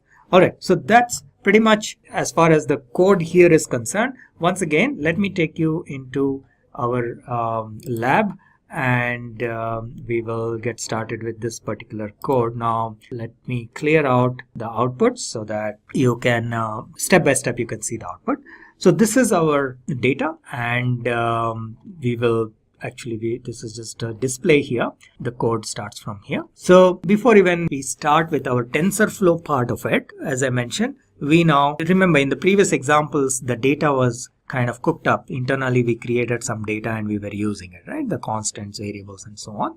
Here is a real life example. So you are actually getting data from outside. So before we get into TensorFlow, this is actually regular Python code. So we are using pandas, for example, to create our data frame. So we will import pandas, and then we will basically read our file into a pandas data frame, and this is how the data looks, right? And if you do ahead, it will give you about 6 readings or observations, 5 or 6 observations, and then you can take a look at how your data is looking. So for example, you have age, work class, education, and so on and so forth. Okay, and you see here this last column, income underscore bracket, it says whether the income is greater than 50k or less than 50k. So this cannot be understood, or this cannot be fed into our model, or so that's the reason we need to convert this. This will not be understood, right? So this needs to be converted, saying okay, maybe less than 50k is 0 and greater than 50k is 1. So that conversion needs to be done before we feed it into our model. So that's what we are going to do as we move forward. So this is the code for doing that. Okay, so we take this and then we define a function, and then we run that function. So now we have wherever it is less than 50k, it will have 0, and greater than 50k, it will have 1. So we have now updated the data. Then the next part is to split our data into training and test data set. So how are we going to do that? We again will take the standard Python library, which is scikit-learn, sklearn library, and we use an existing function there, which is train test split. And what we are doing here is basically splitting the data into, I'm sorry, I need to run this and then this. Okay, sorry about that. So once I run this, what are we doing here? Again, those who are familiar with scikit-learn will immediately recognize I'm splitting this into test and train. I'm saying test size is 30%, so 30% of the data should go into test, and training should have 70%. Okay, so that's all we are doing. 0.3 indicates 30%. So you can, again, this can be individual preferences. Some people do it like 50-50, some people 20-80, and in our case we are doing 70-30. So training is 70 and test is 30. Okay, all right. So so far we've been doing regular non-TensorFlow stuff. So preparing the data so that we can now use for TensorFlow. And in TensorFlow, what we are doing is we will be using the API called estimator. Now estimator, in order to call estimator, you need to prepare what is known as feature columns. So feature columns have to be in a certain format. Basically, it is nothing but the columns. We have to put them in a certain format. And then when we are calling the training, we need to pass what is known as an input function. Again, a certain way in which you need to pass that function. So that is what we need to do before we create the model and run the model for training. So the next few lines will be doing that. Quick look at, before we even get in once again into the TensorFlow code. So this is just showing us what are the various columns, names of the columns of this data. Okay, so that is what is shown here, and this is more for when I was writing the code, I could copy paste from here. That's the reason this line of code is there instead of typing in these values. Okay, good. So now is where the actual TensorFlow action starts. So I import TensorFlow, and now I will use this feature column functionality to create my feature columns. And there is a certain construct how you create the feature columns. Again, probably the details of that is out of scope here, but just that you need to know that we need to create feature columns, and the way you create feature columns for continuous values and for categorical values is slightly different, and that's the reason you have two different blocks. Okay, so for categorical values you need to use what is known as tf.featureColumn.categorical column with vocabulary list. And again, within this, there are two ways in which you can create for categorical values. One is a vocabulary list where you know how many types are there. So for example, gender column can have only male and female. So in such a case, if there are, let's say, a finite number of values for a given column, then you use a column with vocabulary list. Okay, so and then you say what is the name of the column and what are the possible values. So in this case, male and female. Now there will be situations where the values that this column can have, okay, first of all, it is a categorical column. That means it can have names or some non-numerical values, but the number of values is probably unknown or undefined. So for example, occupation. Now occupation can have any value. It can be self-employed, it can be a software professional, banker, a teacher, doctor. So many possibilities are there, and we don't know in the given data how many occupations have been listed, right? So that is where you use what is known as categorical column with hash bucket, and you specify the hash bucket size. So what this says is there can be a maximum of 1000 such values. So typically if you give a safe number, safely large number, so that you don't run out of these number of occupations. So I think 1000 is a safe number. I don't think there will be more than 1000 occupations in a given data. So that's the idea behind it, but that's a judgment call we need to take. What should be the size of this bucket size, right? Hash bucket size. So these are two different types for categorical values for creating the feature column. So we will execute this for all the categorical columns. Obviously you need to know the type of the columns, and that is where, if you see right at the beginning, this information was provided. What is the data type, and you see here the column name and whether it is continuous or categorical. This information is provided in the census data wherever we pick this census data from. By the way, this was picked from online from a government website and we stored locally. So on that website it is mentioned, the details of this data were mentioned, and they have mentioned whether each of these columns is categorical or continuous. So that information we have to use, and we have to create feature columns using this categorical method for the categorical type of columns. And then for numeric or continuous values, you just use what is known as feature column dot numeric column. Okay, so these are all continuous or numeric values like age, education number, capital gain, capital loss, hours per work. These are all numerical values or continuous values, right? So you just say tf.feature_column.numeric_column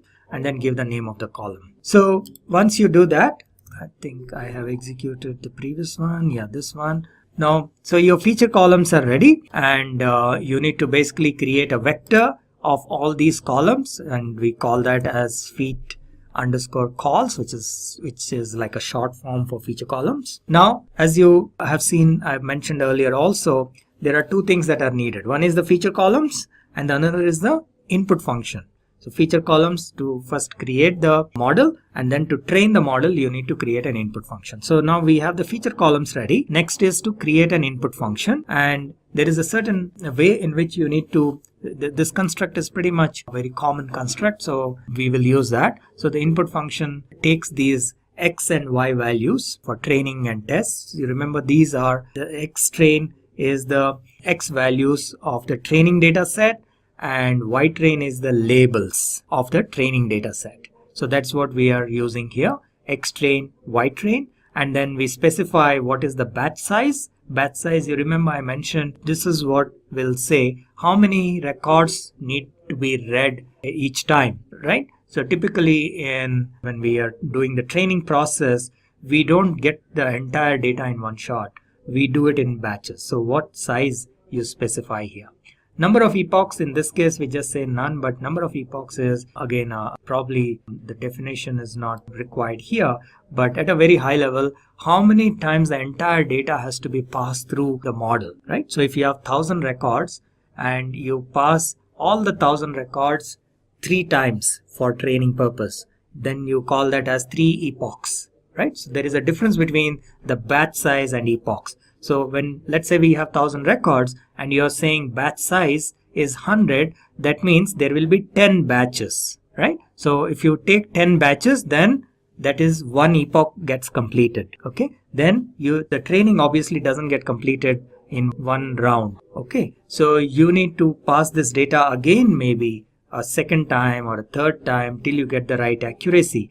That is known as epochs. Okay, again, if you need more details about this, you may have to go through the machine learning tutorial. I think it becomes much clearer. Okay, so you have your input function as well. Let's execute that. Okay, and now we are ready to use the API, right? So what will we do? We will create the linear classifier using tf.estimator.linear classifier, and this guy needs feature columns, right? So that's why we did all that, so much of manipulations to create this feature columns. So we have feature columns, so we pass that and we create our model. There may be a few warnings, don't worry about that, so we will just ignore that. And now we use that model, and what we did is we created an instance of the model. We have not really run anything, we just created an instance of the model.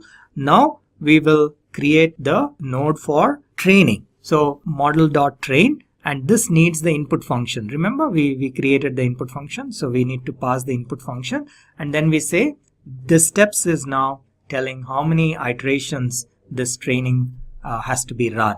So we are saying 5000, and this it will probably take a little long, so we will, okay, but that's fine. I think we will leave it 5000. Sometimes if you have probably a less powerful machine, you can cut it down to maybe 1000 or something like that. But in this case, I have a fairly powerful system, so I think it shouldn't take much long. Let's go ahead and give a couple of minutes for it to get over. Okay, so let us go back. Yeah, I think this is done. You see here the hourglass has disappeared. That means this computation is done. Yes, okay, this is done, right? Saving checkpoint for 5000.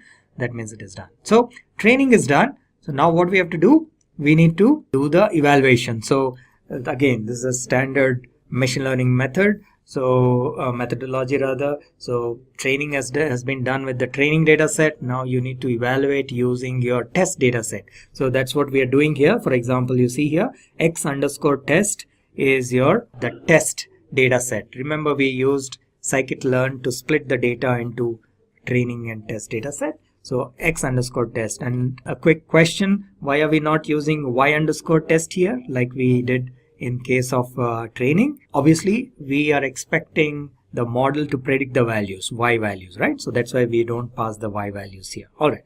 So let's execute this for doing the evaluation. All right. And then we put them in a proper format because the output doesn't come out in a proper format. So we put it in a list format, and then we can just check. Yeah. So this is done, and we can check what is the first element in this, what is the probabilities, and so on. So it's just a quick way to see if the values are there or not. You can take any value here, right? Any element here. All right. Now that the testing is done, what we need to do, again, we will probably put them in some kind of this is more of a formatting thing. We will just run through quickly, and then we will use once again scikit-learn for finding out the accuracy and so on, because scikit-learn offers what is known as a classification report functionality. So we will use that and find out how well our model has performed. So you see here again, people with machine learning background will be immediately able to recognize this. So it gives us what is the precision, what is the recall, and F1 score.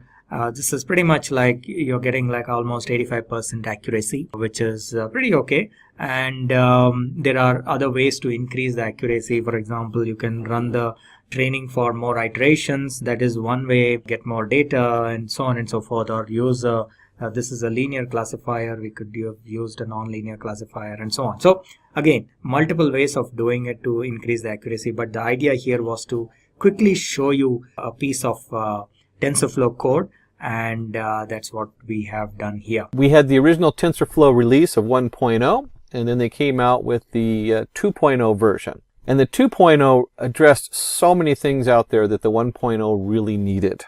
So when we start talking about TensorFlow 1.0 versus 2.0, I guess you would need to know this for a legacy programming job if you're pulling apart somebody else's code. The first thing is that TensorFlow 2.0 supports eager execution by default. It allows you to build your models and run them instantly. And you can see here from TensorFlow 1 to TensorFlow 2, we have almost double the code to do the same thing. So if I want to do with tf.session or TensorFlow session as a session, the session run, you have your variables, your session run, you have your tables initializer, and then you do your model fit.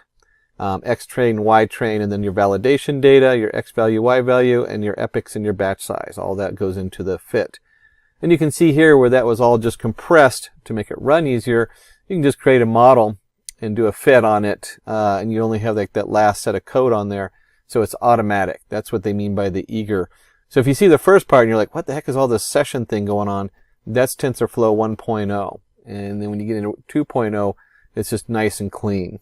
If you remember from the beginning, I said Keras on our list up there. And Keras is the high-level API in TensorFlow 2.0. Keras is the official high-level API of TensorFlow 2.0.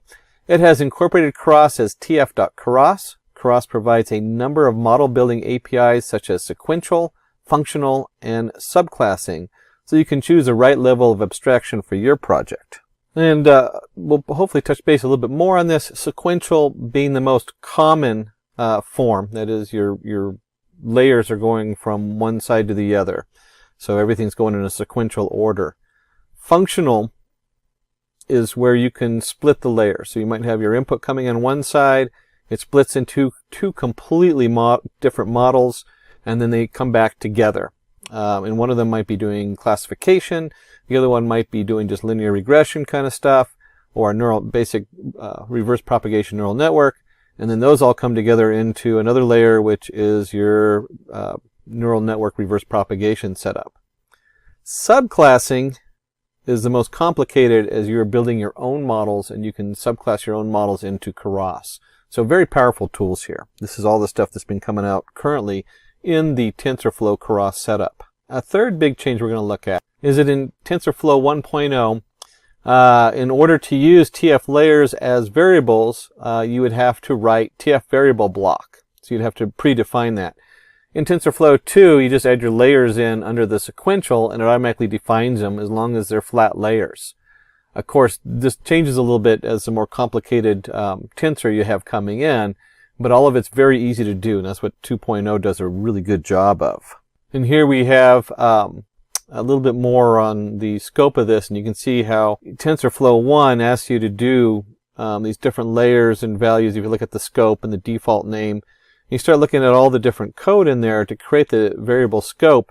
That's not even necessary in Tensor 2.0. So you'd have to do one before you do what you see the code in 2.0. In 2.0, you just create your model. It's a sequential model, and then you can add all your layers in. You don't have to pre-create the variable scope. So if you ever see the variable scope, you know that came from an older version. And then we have the last two, which is our API cleanup and the autograph.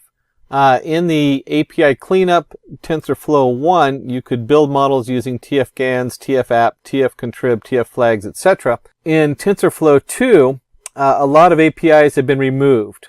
And this is they just cleaned them up because people weren't using them, and they've simplified them. And that's your TF-app, your TF-flags, and your TF-logging are all gone. So those are three legacy features that are not in 2.0. And then we have our TF function and autograph feature.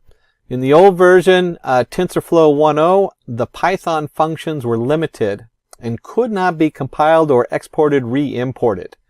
So you were continually having to redo your code, and you couldn't very easily just put a pointer to it and say, hey, let's reuse this. In TensorFlow 2, you can write a Python function using the TF function to mark it for the JIT compilation, for the Python JIT, so that TensorFlow runs it as a single graph. Autograph feature of TF function helps to write graph code using natural Python syntax. Now we just threw in a new word in you, graph. Graph is not a picture of a person. You'll hear graph X and some other things. Graph is what are all those lines that are connecting different objects. So if you remember from before, where we had the different layers going through sequentially, each one of those white lined arrows would be a graph X. That's where that computation is taken care of, and that's what they're talking about. And so if you had your own special code or Python way that you're sending that information forward, you can now put your own function in there instead of using whatever function they're using. In neural networks, this would be your activation function, although it could be almost anything out there depending on what you're doing.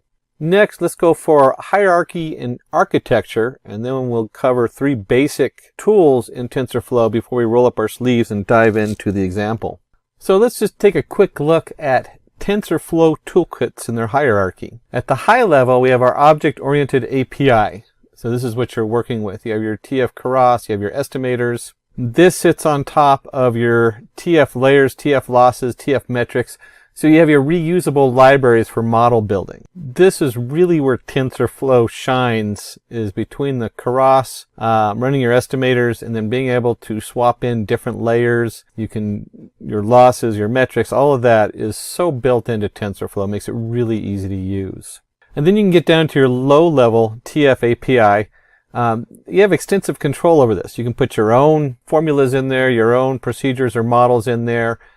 You could have it split. We talked about that earlier. So with the 2.0, you can now have it split one direction where you do a linear regression model and then go to the other where it does a neural network. And maybe each neural network has a different activation set on it.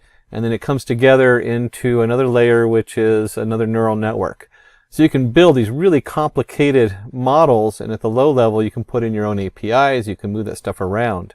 And most recently, we have the TF code can run on multiple platforms. And so you have your CPU, which is basically like on the computer I'm running on. I have 8 cores and 16 dedicated threads. I hear they now have one out there that has over 100 cores. So you have your CPU running, and then you have your GPU, which is your graphics card. And most recently, they also include the TPU setup, which is specifically for TensorFlow models, neural network kind of setup. So now you can export the TF code and it can run on all kinds of different platforms for the most diverse setup out there. And moving on from the hierarchy to the architecture, in the TensorFlow 2.0 architecture, we have, you can see on the left, this is usually where you start out with, and 80% of your time in data science is spent pre-processing data, making sure it's loaded correctly and everything looks right.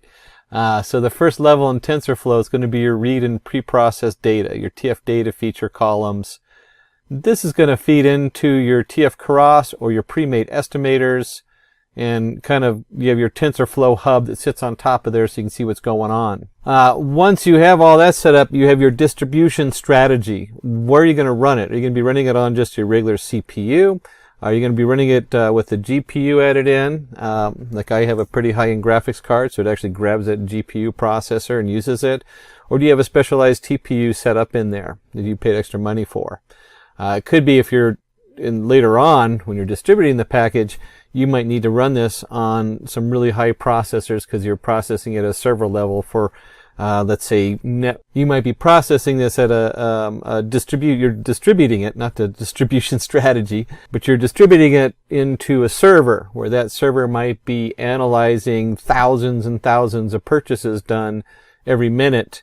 And so you need that higher speed to give them a recommendation or a suggestion so they can buy more stuff off your website. Or maybe you're looking for data fraud analysis working with the banks. You want to be able to run this at a high speed so that when you have hundreds of people sending their transactions in, it says, hey, this doesn't look right. Someone's scamming this person and probably has their credit card. So when we're talking about all those fun things, we're talking about saved model. We were talking about that earlier, where it used to be when you did one of these models, it wouldn't truncate the float numbers the same. And so a model going from one, you build the model on your machine in the office, and then you need to distribute it. And so we have our TensorFlow serving cloud on premium. That's what I was talking about if you're like a banking or something like that. Now they have TensorFlow Lite, so you can actually run a TensorFlow on an Android or an iOS or Raspberry Pi, little breakout board there. fact, they just came out with a new one that has a built-in, this little mini TPU with the camera on it, so it can pre-process a video. So you can load your TensorFlow model onto that. Talking about an affordable way to beta test a new product. You have the TensorFlow JS, which is for browser and node server. So you can get that out on the browser for some simple computations that don't require a lot of heavy lifting, but you want to distribute to a lot of endpoints. And now they also have other language bindings. So you can now create your TensorFlow backend, save it, and have it accessed from C, Java, Go, C#, Rust, R, or from whatever package you're working on. So we kind of have an overview of the architecture and what's going on behind the scenes, and in this case, what's going on as far as distributing it. Let's go ahead and take a look at 3 specific pieces of TensorFlow. And those are going to be constants, variables, and sessions. So very basic things you need to know and understand when you're working with the TensorFlow setup. So constants in TensorFlow. In TensorFlow, constants are created using the function constant. In other words, they're going to stay static the whole time, whatever you're working with. The syntax for constant value, dtype 9, shape equals none, name constant, verify shape equals false. That's kind of the syntax you're looking at. And we'll explore this with our hands on a little more in depth. And you can see here we do z equals tf.constant, 5.2, name equals x, dtype is a float. That means that we're never going to change that 5.2. It's going to be a constant value. And then we have our variables in TensorFlow. Variables in TensorFlow are in memory buffers that store tensors. And so we can declare a 2x3 tensor populated by ones. You could also do constants this way, by the way. So you can create an array of ones for your constants. I'm not sure why you do that, but you might need that for some reason. In here we have v equals tf.variables, and then in TensorFlow you have tf.ones, and you have the shape, which is 2, 3, which is then going to create a nice 2x3 array that's filled with ones. And then of course you can go in there and they're variables, so you can change them. It's a tensor, so you have full control over that. And then you of course have sessions in TensorFlow. A session in TensorFlow is used to run a computational graph to evaluate the nodes. And remember, when we're talking about graph or graph X, we're talking about all that information then goes through all those arrows and whatever computations they have that take it to the next node. And you can see down here where we have import TensorFlow as TF. If we do x equals a TF.constant of 10, we do y equals a TF constant of 2.0 or 20.0, and then you can do z equals TF.variable, and it's a TF.add x comma y. And then once you have that set up in there, you go ahead and init your TF global variables initializer with TF session as session. You can do a session run init, and then you print the session run y. And so when you run this, you're going to end up with, of course, the 10 plus 20 is 30. And we'll be looking at this a lot more closely as we actually roll up our sleeves and put some code together. So let's go ahead and take a look at that. And for my coding today, I'm going to go ahead and go through Anaconda, and then I'll use specifically the Jupyter Notebook on there. And of course, this code is going to work whatever platform you choose, whether you're in a notebook, the Jupyter Lab, which is just the Jupyter Notebook but with tabs for larger projects. We're going to stick with Jupyter Notebook. PyCharm, whatever it is you're going to use in here. You have your Spider and your Qt console for different programming environments. The thing to note, it's kind of hard to see, but I have my main Pi 3.6. Right now, when I was writing this, TensorFlow works in Python version 3.6. If you have Python version 3.7 or 3.8, you're probably going to get some errors in there. Might be that they've already updated it and I don't know it, and I have an older version. But you want to make sure you're in Python version 3.6 in your environment. And of course, in Anaconda, I can easily set that environment up. Make sure you go ahead and pip in your TensorFlow, or if you're in Anaconda, you can do Anaconda install TensorFlow to make sure it's in your package. So let's just go ahead and dive in and bring that up. This will open up a nice browser window. I just love the fact I can zoom in and zoom out depending on what I'm working on, making it really easy to adjust a demo for the right size.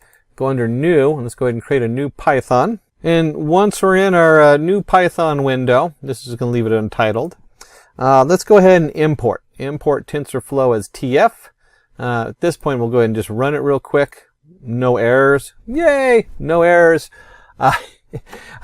I do that whenever I do my imports because I invariably will have opened up a new environment and forgotten to install TensorFlow into that environment or something along those lines. So it's always good to double check.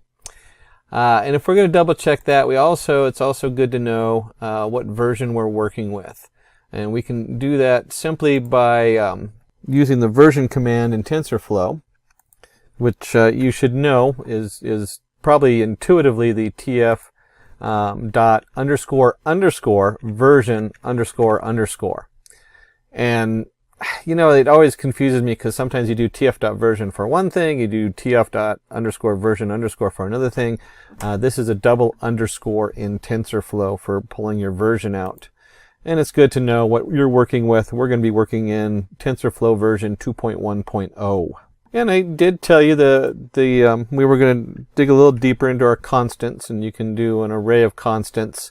And we'll just create this nice array, a equals tf.constant, and we're just going to put the array right in there, 4361.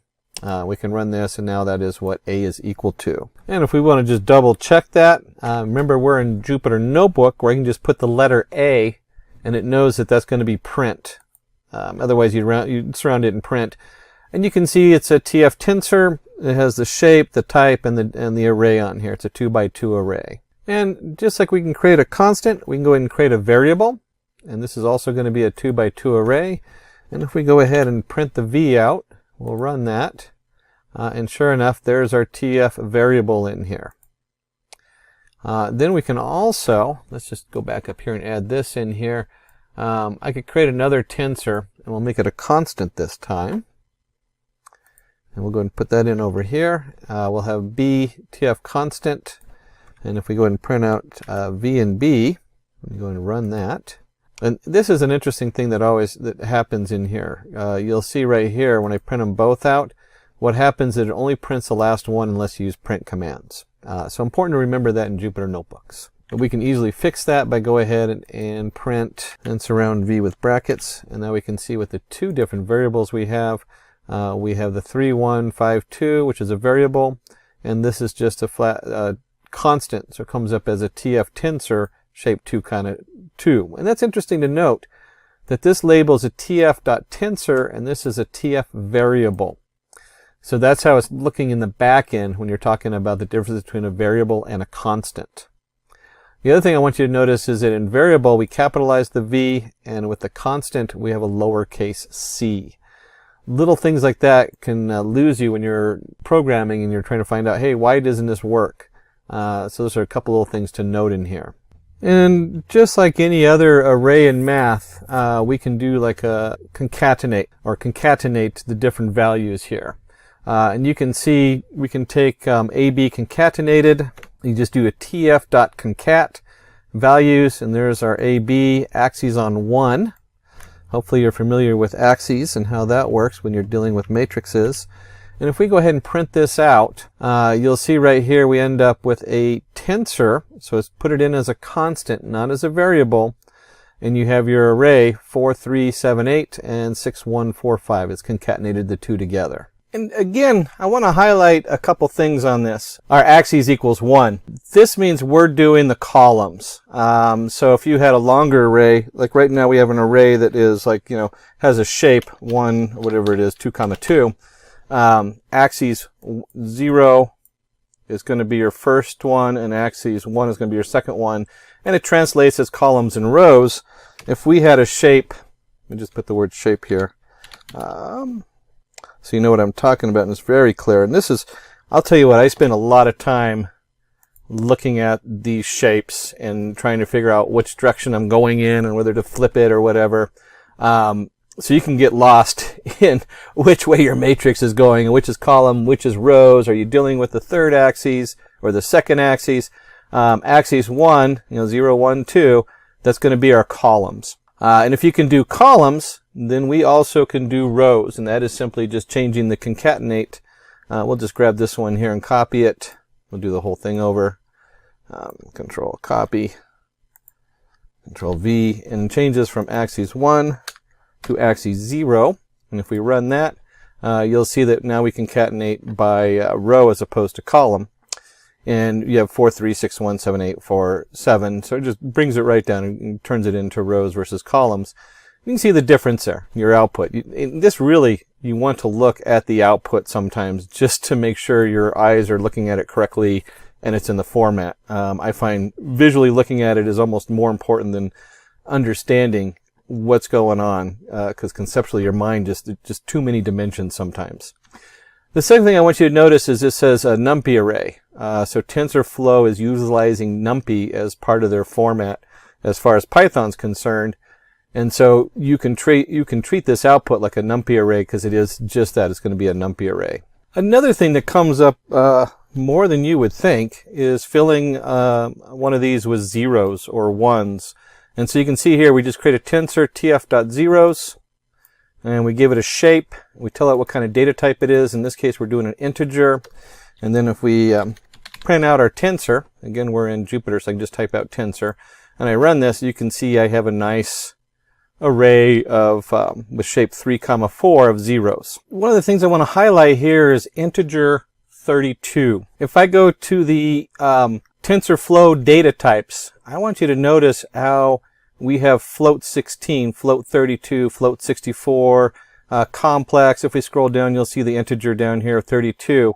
The reason for this is that we want to control how many bits are used in the precision. This is for exporting it to another platform. So what would happen is I might run it on this computer where Python does a float to indefinite, however long it wants to. And then we can take it, but we want to actually say, hey, we don't want that high precision. We want to be able to run this on any computer. And so we need to control whether it's a TF float 16. In this case, we did an integer 32. We could also do this as a float. So if I run this as a float 32, that means this has a 32-bit precision. You'll see 0 point whatever. And then to go with zeros, we have ones, if we're going from the opposite side, and so we can easily just create a TensorFlow with ones. And you might ask yourself, why would I want zeros and ones? And your first thought might be to initiate a new tensor. Usually we initiate a lot of this stuff with random numbers because it does a better job solving it. If you start with a uniform set of ones or zeros, you're dealing with a lot of bias. So be very careful about starting a neural network for one of your rows or something like that with ones and zeros. On the other hand, I use this for masking. You can do a lot of work with masking. You can also have, it might be that one tensor row is masked, 0 is false, 1 is true, or whatever you want to do it. And so in that case, you do want to use the zeros and ones. And there are cases where you do want to initialize it with all zeros or all ones, and then swap in different numbers as the tensor learns. So it's another form of control. But in general, you see zeros and ones, you usually are talking about a mask over another array. And just like in NumPy, you can also do reshapes. So if we take our, remember this is shaped 3, 4, maybe we want to swap that to 4, 3. And if we print this out, you will see, let me just go ahead and do that, Control V, let me run that. And you'll see that the order of these is now switched. Instead of 4 across, now we have 3 across and 4 down. And just for fun, let's go back up here where we did the ones. And I'm going to change the ones to tf.randomUniform. And we'll go ahead and just take off, well, we'll go ahead and leave that. We'll go ahead and run this. And you'll see now we have 0.0441. And this way you can actually see how the reshape looks a lot different. 0.041, 0.15, 0.71. And then instead of having this one, it rolls down here to the 0.14. And this is what I was talking about. Sometimes a lot of times you fill these with random numbers. And so this is the random.uniform is one of the ways to do that. Now, I just talked a little bit about this float 32 and all these data types. One of the things that comes up, of course, is recasting your data. So if we have a D-type float 32, we might want to convert these to integers because of the project we're working on. I know one of the projects I've worked on ended up wanting to do a lot of round off so that it would take a dollar amount or a float value and then have to round it off to a dollar amount. So we only wanted 2 decimal points. And in which case you have a lot of different options. You can multiply by 100 and then round it off, or whatever you want to do. There's a lot of, or then convert it to an integer was one way to round it off. Kind of a cheap and dirty trick. So we can take this and we can take the same tensor and we'll go ahead and create a as an integer. And so we're going to take this tensor, we're going to tf.cast it, and if we print tensor, and then we're going to go ahead and print our tensor. Let me just do a quick copy and paste. And when I'm actually programming, I usually type out a lot of my stuff just to double check it. In doing a demo, copy and paste works fine, but sometimes be aware that copy and paste can copy the wrong code over. Personal choice, depends on what I'm working on. And you can see here we took a float 32, 4.6, 4.2, and so on, and it just converts it right down to a integer value. So our integer 32 setup. And you remember we talked about a little bit about reshape as far as flipping it, and I just did 4, 3 on the reshape up here, and we talked about axis 0, axis 1. One of the things that is important to be able to do is to take one of these variables. We'll just take this last one, tensor as integer, and I want to go ahead and transpose it. And so I can do, we'll do a equals tf.transpose, and we'll do our tensor integer in there. And then if I print the a out and we run this, you'll see that it's the same array, but we've flipped it so that our columns and rows are flipped. This is the same as reshaping. So when you transpose, you're just doing a reshape. What's nice about this is that if you look at the numbers, the columns, when we went up here and we did the reshape, they kind of roll down to the next row. So you're not maintaining the structure of your matrix. So when we do a reshape up here, they're similar, but they're not quite the same. And you can actually go in here and there's settings in the reshape that would allow you to turn it into a transform. So when we come down here, it's all done for you. And so there are so many times you have to transpose your digits that this is important to know that you can just do that. You can flip your rows and columns rather quickly here. And just like NumPy, you can also do your different math functions. We'll look at multiplication. And so we're going to take matrix multiplication of tensors. We'll go ahead and create A as a constant, 5839. And we'll put in a vector V, 4, 2. And we could have done this where they matched, where this was a 2 by 2 array. But instead, we're going to do just a 2 by 1 array. And the code for that is your tf.matmul, so matrix multiplier. And we have A times V, and if we go ahead and run this, let's make sure we print out our AV on there.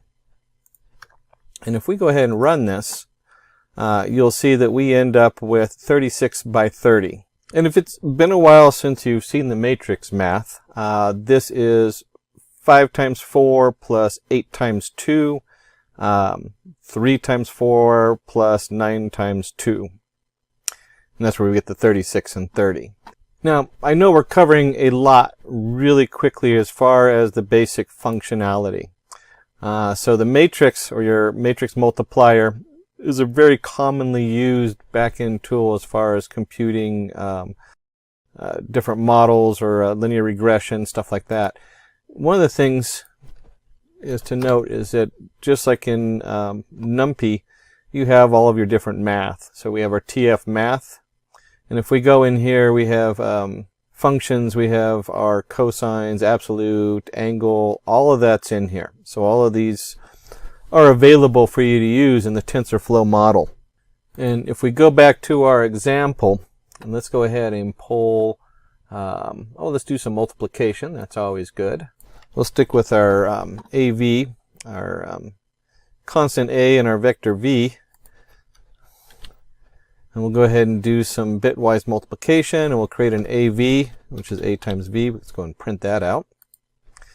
And you can see coming across here, we have the 4, 2 and the 5, 8, 3, 9, and it produces 20, 32, 618. And that's pretty straightforward. If you look at it, you have 4 times 5 is 20, 4 times 8 is 32, That's where those numbers come from. We can also quickly create an identity matrix, which is basically your main values on the diagonal being 1s and 0s across the other side. Let's go ahead and take a look and see what that looks like. And we can do, let's do this. So we're going to get the shape. This is a simple way, very similar to your NumPy. You can do a.shape, and it's going to return a tuple, in this case our rows and columns. And so we can do a quick print. We'll do rows. Oops.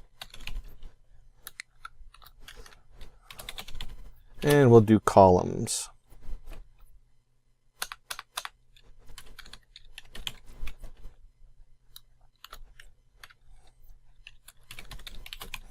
And if we run this, you can see we have 3 rows, 2 columns. And then if we go ahead and create an identity matrix, the script for that, got a wrong button there. The script for that looks like this, where we have the number of rows equals rows, the number of columns equals columns, and D type is a 32. And then if we go ahead and just print out our identity,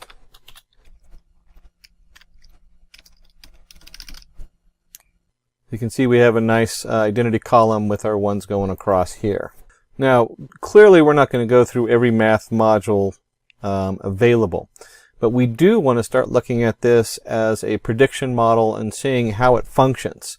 So we're going to move on to a more of a direct setup where you can actually see the full TensorFlow in use. For that, let's go back and create a new setup. And we'll go in here, new Python 3 module. There we go. Bring this out so it takes up the whole window, because I like to do that. Hopefully you made it through that first part and you have a basic understanding of TensorFlow as far as being a series of NumPy arrays. You got your math equations and different things that go into them. We're going to start building a full setup as far as the NumPy, so you can see how Keras sits on top of it and the different aspects of how it works. The first thing we want to do is we're going to go ahead and do a lot of imports. Date times, warnings, SciPy. SciPy is your math, so the back-end scientific math. Warnings, because whenever we do a lot of this, you have older versions, newer versions, and so sometimes when you get warnings, you want to go ahead and just suppress them. We'll talk about that if it comes up on this particular setup. And of course, date time. Pandas, again, is your data frame. Think rows and columns. We import it as PD. NumPy is your numbers array, which of course TensorFlow is integrated heavily with. Seaborn for our graphics, and the Seaborn as SNS is going to be set on top of our matplot library, which we import as MPL. And then of course we're going to import our matplot library pyplot as PLT. And right off the bat, we're going to set some graphic colors. Patch force edge color equals true. The style, we're going to use the 538 style. You can look this all up. When you get into matplot library into Seaborn, there are so many options in here. It's just kind of nice to make it look pretty when we start up. That way we don't have to think about it later on. And then we're going to take, we have our MPLRC. We're going to put a patch edge color, dim gray line width. Again, this is all part of our graphics here in our setup. We'll go ahead and do an interactive shell. Node interactivity equals last expression. Here we are, PD for pandas. Options display max columns, so we don't want to display more than 50. And then our matplot library is going to be inline. This is a Jupyter notebook thing, the matplot library inline. Then warnings, we're going to filter our warnings, and we're just going to ignore warnings. That way when they come up, we don't have to worry about them. Not really what you want to do when you're working on a major project. You want to make sure you know those warnings and then filter them out and ignore them later on. And if we run this, it's just going to be loading all that into the background. So that's a little back-end kind of stuff. Then what we want to go ahead and do is we want to go ahead and import our specific packages that we're going to be working with, which is under Keras. Now remember, Keras kind of sits on TensorFlow. So when we're importing Keras and the sequential model, we are in effect importing TensorFlow underneath of it. We just brought in the math, probably should have put that up above. And then we have our cross models. We're going to import sequential. Now, if you remember from our slide, there was 3 different options. Let me just flip back over there so we can have a quick recall on that. And so in cross, we have sequential, functional, and subclassing. So remember those 3 different setups in here we talked about earlier. And if you remember from here, we have sequential, where it's going one TensorFlow layer at a time. You go kind of think of it as going from left to right or top to bottom or whatever direction it's going in. But it goes in one direction all the time. Where functional can have a very complicated graph of directions. You can have the data split into 2 separate tensors, and then it comes back together into another tensor. All those kinds of things. And then subclassing is really the really complicated one, where now you're adding your own subclasses into the tensor to do external computations right in the middle of like a huge flow of data. But we're going to stick with sequential. It's not a big jump to go from sequential to functional. But we're running a sequential TensorFlow. And that's what this first import is here. We want to bring in our sequential. And then we have our layers. And let's talk a little bit about these layers. This is where cross and TensorFlow really are happening. This is what makes them so nice to work with, is all these layers are pre-built. So from cross, we have layers import dense. From cross, layers import LSTM. When we talk about these layers, cross has so many built-in layers. You can do your own layers. The dense layer is your standard neural network. By default, it uses ReLU for its activation. And then the LSTM is a long short-term memory layer. Since we're going to be looking probably at sequential data, we want to go ahead and do the LSTM. And if we go into Keras and we look at their layers, this is the Keras website, you can see as we scroll down for the Keras layers that are built in, we can get down here and we can look at, let's see, here we have our layer activation, our base layers. Activation, layer weight, so it's a lot of stuff in here. We had the ReLU, which is the basic activation that was listed up here for layer activations. You can change those. And here we have our core layers and our dense layers. So you have an input layer, a dense layer, and then we've added a more customized one with the long-term, short-term memory layer. And of course, you can even do your own custom layers in Keras. There's a whole functionality in there if you're doing your own thing. What's really nice about this is it's all built in. Even the convolutional layers, this is for processing graphics. There's a lot of cool things in here you can do. This is why Keras is so popular. It's open source, and you have all these tools right at your fingertips. So from Keras, we're just going to import a couple layers, the dense layer and the long short-term memory layer. And then, of course, from sklearn, our scikit, we want to go ahead and do our min-max scaler, standard scaler for pre-editing our data, and then metrics just so we can take a look at the errors and compute those. Let me go ahead and run this, and that just loads it up. We're not expecting anything from the output. And our file coming in is going to be airquality.csv. Let's go ahead and take a quick look at that. This is in OpenOffice. It's just a standard, you can do Excel, whatever you're using for your spreadsheet. And you can see here we have a number of columns, a number of rows. It actually goes down to like 8,000. The first thing we want to notice is that the first row is kind of just a random number put in going down. Probably not something we're going to work with. The second row is Bandung. I'm guessing that's a reference for the profile. If we scroll to the bottom, which I'm not going to do because it takes forever to get back up, they're all the same. The same thing with the status. The status is the same. We have a date, so we have a sequential order here. Here is the jam, which I'm going to guess is the timestamp on there. So we have a date and time.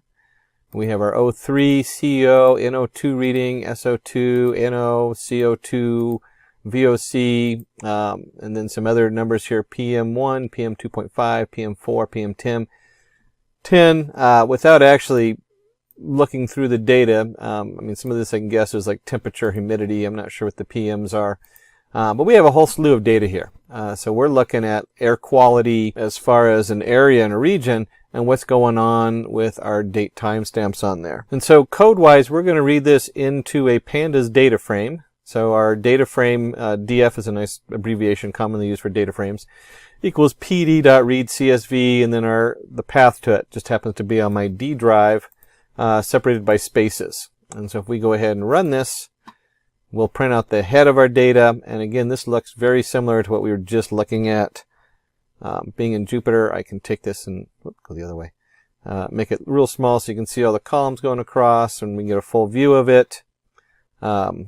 Or we can bring it back up in size. That's pretty small on there. Overshot. But you can see it's the same data we were just looking at. We're looking at the number, we're looking at the profile, which is the Bandung, the date, we have a timestamp, our O3 count, CO, and so forth on here. And this is just your basic pandas printing out the top 5 rows. We could easily have done 3 rows, 5 rows, 10, whatever you want to put in there. By default, that's 5 for pandas. Now, I talk about this all the time, so I know I've already said it at least once or twice during this video. Most of our work is in pre-formatting data. What are we looking at? How do we bring it together?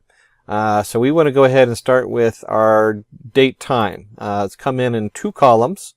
We have our date here, and we have our time. And we want to go ahead and combine that. And then we have, this is just a simple script in there that says combine date time. That's our formula we're building. We're going to submit our pandas data frame and the tab name. When we go ahead and do this, that's all of our information that we want to go ahead and create. And then goes for I in range df shape 0.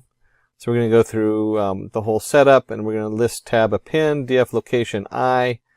And here is our date going in there, and then return the numpy array list tab dtypes date time 64. That's all we're doing. We're just switching this to a date timestamp. And if we go ahead and do df date time equals combine date time, and then I always like to print. We'll do df head just so we can see what that looks like. And so when we come out of this, we now have our setup on here, and of course it's edited on to the far right. Here's our date time.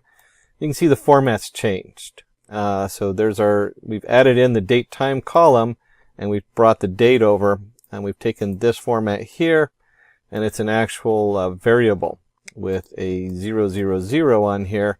Well, that doesn't look good. So we need to also include the time part of this, and we want to convert it into hourly data. So let's go ahead and do that. To do that, to finish combining our date time, let's go ahead and create a little script here to combine the time in there. Same thing we just did. We're just creating a numpy array, returning a numpy array, and forcing this into a date time format. And we can actually spend hours just going through these conversions. How do you pull it from the pandas data frame? How do you set it up? So I'm kind of skipping through it a little fast because I want to stay focused on TensorFlow and Keras. Keep in mind, this is like 80% of your coding when you're doing a lot of this stuff is going to be reformatting these things, resetting them back up so that it looks right on here. And, it just takes time to get through all that. But that is usually what the companies are paying you for. That's what the big bucks are for. And we want to go ahead and a couple things going on here is we're going to go ahead and do our date time. We're going to reorganize some of our setup in here, convert into hourly data. Let me just put a pause in there.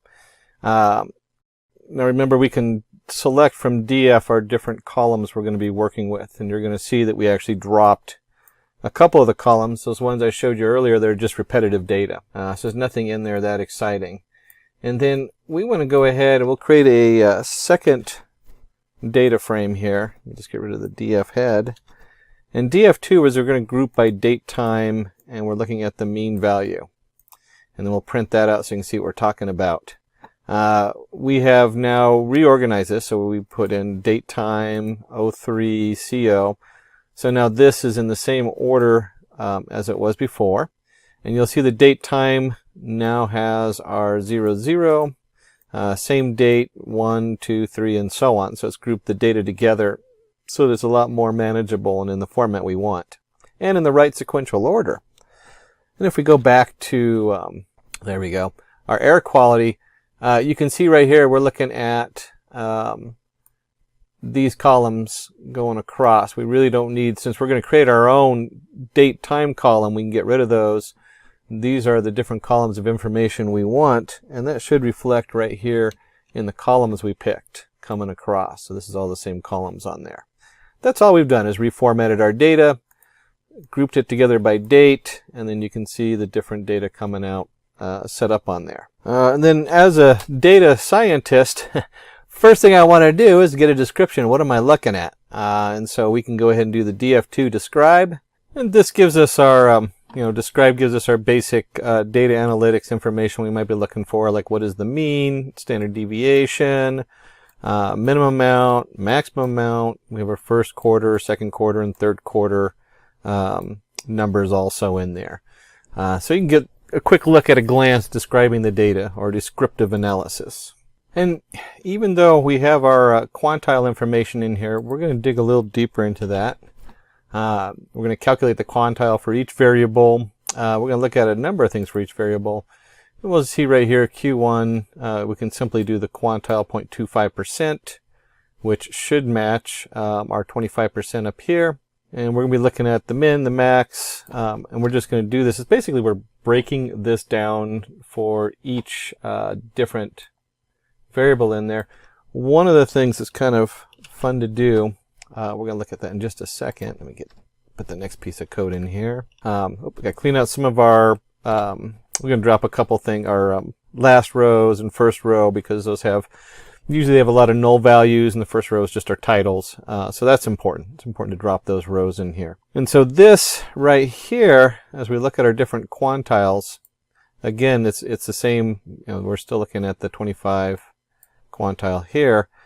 We're going to do a little bit more with this. So now that we've cleared off our first and last rows, we're going to go ahead and go through all of our columns, and this way we can look at each column individually. And so we'll just create a Q1, Q3, min, max, min IQR, max IQR, and calculate the quantile of I of df2. We're basically doing the math that they did up here, but we're splitting it apart. That's all this is. And this happens a lot because you might want to look at individual. If this was my own project, I would probably spend days and days going through what these different values mean. One of the biggest data science things we can look at that's important is use your common sense. If you're looking at this data and it doesn't make sense, and you go back in there and you're like, wait a minute, what the heck did I just do? At that point, you probably should go back and double check what you have going on. Now, we're looking at this, and you can see right here, here's our attribute for our O3. So we've broken it down. We have our Q1 5.88, Q3 10.37. If we go back up here, here's our 5.8. We've rounded it off. 10.37's in there. So we've basically done the same math, just split it up. We have our minimum and our max IQR, and that's computed, let's see, where is it? Here we go. Q1 minus 1.5 times IQR. And the IQR is your Q3 minus Q1. So that's the difference between our two different quarters. And this is all data science. As far as the hard math, we're really not, we're actually trying to focus on Keras and TensorFlow. You still got to go through all this stuff. I told you 80% of your programming is going through and understanding what the heck happened here. What's going on? What does this data mean? And so when we're looking in that, we're going to go ahead and say, hey, we've computed these numbers, and the reason we've computed these numbers is if you take the minimum value and it's less than your minimum IQR, that means something's going wrong there. And that usually, in this case, is going to show us an outlier. So we want to go ahead and find the minimum value. If it's less than the minimum IQR, it's an outlier. And if the max value is greater than the max IQR, we have an outlier. And that's all this is doing. Low outlier is found, minimum value, high outlier is found. Really important, actually. Outliers are almost everything in data sometimes. Sometimes you do this project just to find the outliers because you want to know crime detection. What are we looking for? We're looking for the outliers. What doesn't fit a normal business deal?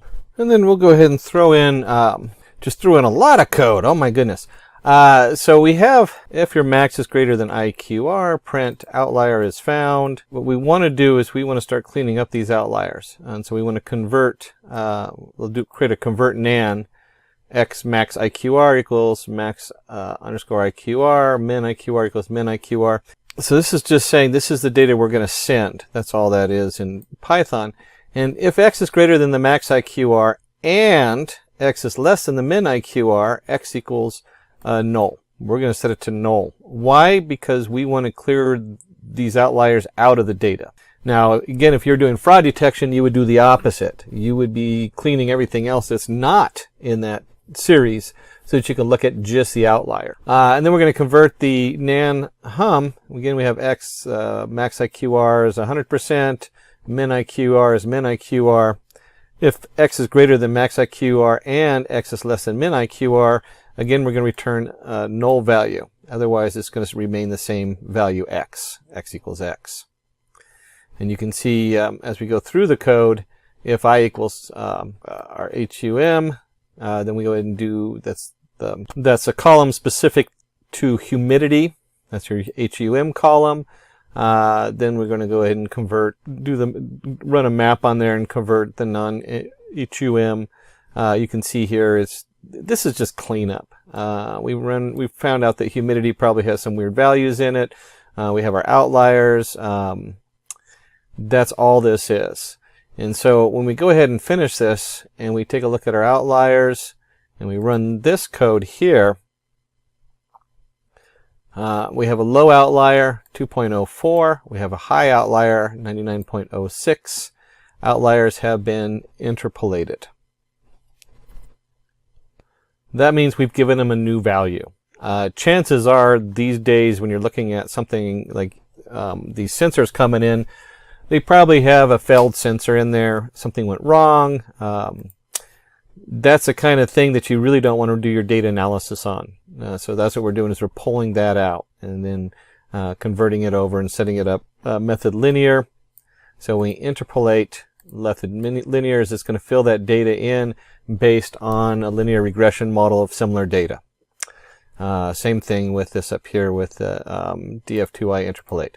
That's what we're doing. Again, this is all data prep. We're not actually talking about TensorFlow. We're just trying to get all our data set up correctly so that when we run it, it's not going to cause problems or have a huge bias. So we've dealt with outliers specifically in humidity. And again, this is one of these things where when we start running, we ran through this, you can see down here that we have our outliers found, high-low outliers, we've migrated them in. We also know there's other issues going on with this data. How do we know that? Some of it's just looking at the data, playing with it until you start understanding what's going on. Let's take the temp value, and we're going to go ahead and use a logarithmic function on the temp value. And it's interesting because it's like, how do you heck do you even know to use logarithmic on the temp value? That's domain specific. We're talking about being an expert in air care. I'm not an expert in air care. It's not what I go look at. I don't look at air care data. In fact, this is probably the first air care data setup I've looked at. But the experts come in there and they come to you and say, hey, in data science, this is a exponentially variable on here, so we need to go ahead and do transform it and use a logarithmic scale on that. So at that point, that would be coming from your data. Here we go. Data science programmer overview, does a lot of stuff connecting the database and connecting in with the experts. Data analytics, a lot of times you're talking about somebody who is a data analysis, might be all the way usually a PhD level. Data science programming level interfaces, database manager, that's going to be the person who's your admin working on it. So when we're looking at this, we're looking at something they've sent to me and they said, hey, domain, air care, this is a skew because the data just goes up exponentially and affects everything else. And we'll go ahead and take that data. Let me just go ahead and run this. Just for another quick look at it, we have our, we'll do a distribution df We'll create another data frame from the temp values and then from a data set from the log temp. So we can put them side by side. And we'll just go ahead and do a quick histogram. And this is kind of nice. Plot a figure size. Here's our PLT from Matplot library. And then we'll just do a distribution underscore df. There's our data frames. This is nice because it just integrates the histogram right into pandas. Love pandas. And this is a chart you would send back to your data analyst and say, hey, is this what you wanted? This is how the data is converting on here. As a data scientist, the first thing I note is we've gone from a 10, 20, 30 scale to 2.5, 3.0, 3.5 scale. And the data itself has kind of been adjusted a little bit based on some kind of a skew on there. So let's jump into, we're getting a little closer to actually doing our cross on here. We'll go ahead and split our data up. And this, of course, is any good data scientists. You want to have a training set and a test set. And we'll go ahead and do the train size. We're going to use 0.75% of the data. Make sure it's an integer. You don't want to take a slice as a float value. Give you a nice error. And we'll have our train size at 75%, and the test size is going to be, of course, the train size minus the length of the data set. And then we can simply do train comma test. Here's our data set, which is going to be the train size, the test size.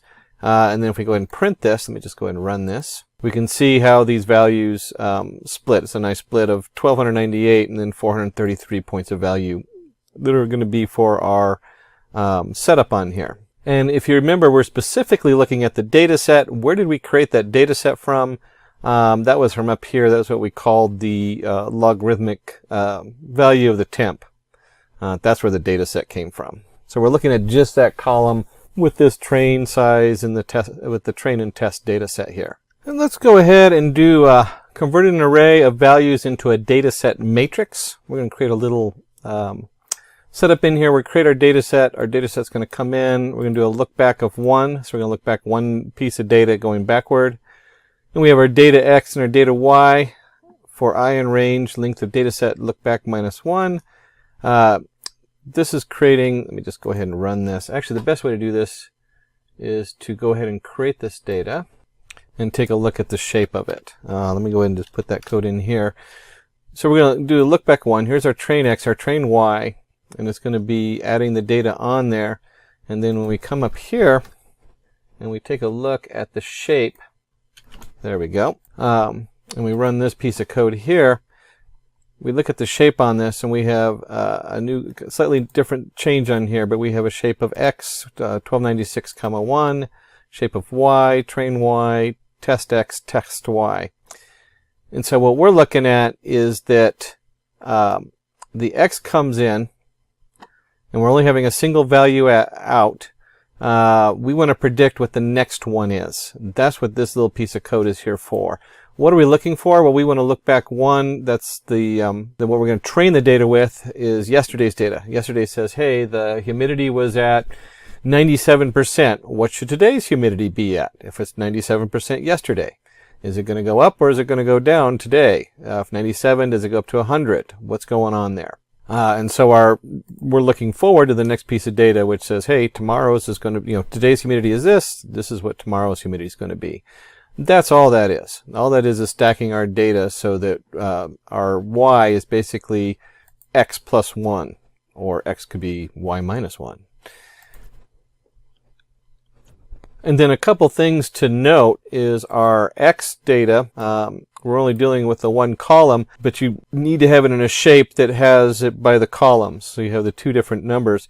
And since we're doing just a single point of data, we have, and you'll see with the train Y, we don't need to have the extra shape on here. Now, this is going to run into a problem. And the reason is that we have what they call a time step. And the time step is that long-term, short-term memory layer. So we're going to add another reshape on here. Let me just go down here and put it into the next cell. And so we want to reshape the input array in the form of sample time step features. We're only looking at one feature. And I mean, this is one of those things when you're playing with this, you're like, why am I getting an error in the numpy array? Why is this giving me something weird going on? So what we're going to do is we're going to add one more level on here. Instead of being 1299.1, we want to go one more. And when they put the code together in the back, you can see we kept the same shape, the 1299. We added the one dimension, and then we have our train X shape 1. And this depends again on how far back in the long short-term memory you want to go. That is what that piece of code is for, and that reshape is. And you can see the new shape is now 1299.11 versus the 1299.1. And then the other part of the shape, 432.11. Again, this is our xn, and of course our test x. And then our y is just a single column because we're just doing one output that we're looking for. So now we've done our 80%. That's all the writing all the code, reformatting our data, bringing it in. Now we want to go ahead and do the fun part, which is we're going to go ahead and create and fit the LSTM neural network. And if we're going to do that, the first thing we need is we're going to need to go ahead and create a model. And we'll do this sequential model. And if you remember, sequential means it just goes in order. That means if you have two layers, the layers go from layer 1 to layer 2, or layer 0 to layer 1. This is different than functional. Functional allows you to split the data and run two completely separate models and then bring them back together. We're doing just sequential on here. And then we decided to do the long short-term memory. And we have our input shape, which it comes in. Again, this is what all this switching was. We could have easily made this 1, 2, 3, or 4 going back as far as the end number on there. We just stuck to going back 1. And it's always a good idea when you get to this point, where the heck is this model coming from? What kind of models do we have available? And let me go ahead and put the next model in there, because we're going to do two models. And the next model is going to go ahead and we're going to do dense. So we have model equals sequential, and then we're going to add the LSTM model, and then we're going to add a dense model. And if you remember from the very top of our code, where we did the imports, there we go, our cross, this is it right here. Here's our importing a dense model, and here's our importing an LSTM. Now, just about every TensorFlow model uses dense. Your dense model is your basic forward propagation, reverse propagation error, where it does reverse propagation to program the model. So any of your neural networks that you've already looked at that looks and says, here's the error, and sends the error backwards, that's what this is. The long short-term memory is a little different. The real question that we want to look at right now is, where do you find these models? What kind of models do you have available? And so for that, let's go to the Keras website, which is the keras.io. If you go under API/layers, and I always have to do a search, just search for Keras API layers. It'll open up and you can see we have your base layers right here, class, trainable, weights, all kinds of stuff like there. Your activation, so a lot of your layers you can switch how it activates. ReLU, which is like your smaller arrays, or if you're doing convolutional neural networks, the convolution usually uses a ReLU. Your sigmoid, all the way up to softmax, softplus, all these different choices as far as how those are set up. And what we want to do is we want to go ahead, and if you scroll down here, you'll see your core layers, and here is your dense layer. So you have an input object, your dense layer, your activation layer, embedding layer. This is your kind of your one setup on there that's most common. Convolutional neural networks, or your convolutional layers, these are like for doing image categorizing, so trying to find objects in a picture, that kind of thing. We have pooling layers, so as you have the layers come together, usually you bring them down into a single layer, although you can still do like global max pooling 3D. And there is just, this list just goes on and on. There's all kinds of different things hidden in here as far as what you can do. And it changes. You go in here and you just have to do a search for what you're looking for, and figure out what's going to work best for you as far as which project you're working on. Long short-term memory is a big one, because this is when we start talking about text. What if someone says what comes after the cat in the hat, little kid's book there, starts programming it, and so you really want to know not only what's going on, but it's going to be something that has a history. The history behind it tells you what the next one coming up is. Now, once we've built all our different, we built our model, we've added our different layers we want in there, play with it. Remember, if you're in functional, you can actually link these layers together and they branch out and come back together. If you do the sub setup, then you can create your own different model. You can embed a model in there that might be something linear regression. You can embed a linear regression model as part of your functional split and then have that come back together with other things. So we're going to go ahead and compile your model. This brings everything together. We're going to put in what the loss is, which we'll use the mean squared error. And we'll go ahead and use the atom optimizer. Clearly, there's a lot of choices on here depending on what you're doing. And just like any of these different prediction models, if you've been doing any scikit from Python, you'll recognize that we have to then fit the model. So what are we doing in here? We're going to send in our train X, our train Y. We're going to decide how many epochs we're going to run it through. 500 is probably a lot for this. I'm guessing it'd probably be about 200 or 300 probably do just fine. Our batch size. So how many different, when you process it, this is the math behind it. If you're in data analytics, you might try to know what this number is as a data scientist, where I haven't had the PhD level math that says this is why you want to use this particular batch size. You kind of play with this number a little bit. You can dig deeper into the math, see how it affects the results depending on what you're doing. And there's a number of other settings on here. We did verbose 2. I'd have to actually look that up to tell you what verbose means. I think that's actually the default on there if I remember correctly. There's a lot of different settings when you go to fit it. The big ones are your epoch and your batch size. Those are what we're looking for. And so we're going to go ahead and run this. And this is going to take a few minutes to run because it's going through 500 times through all the data.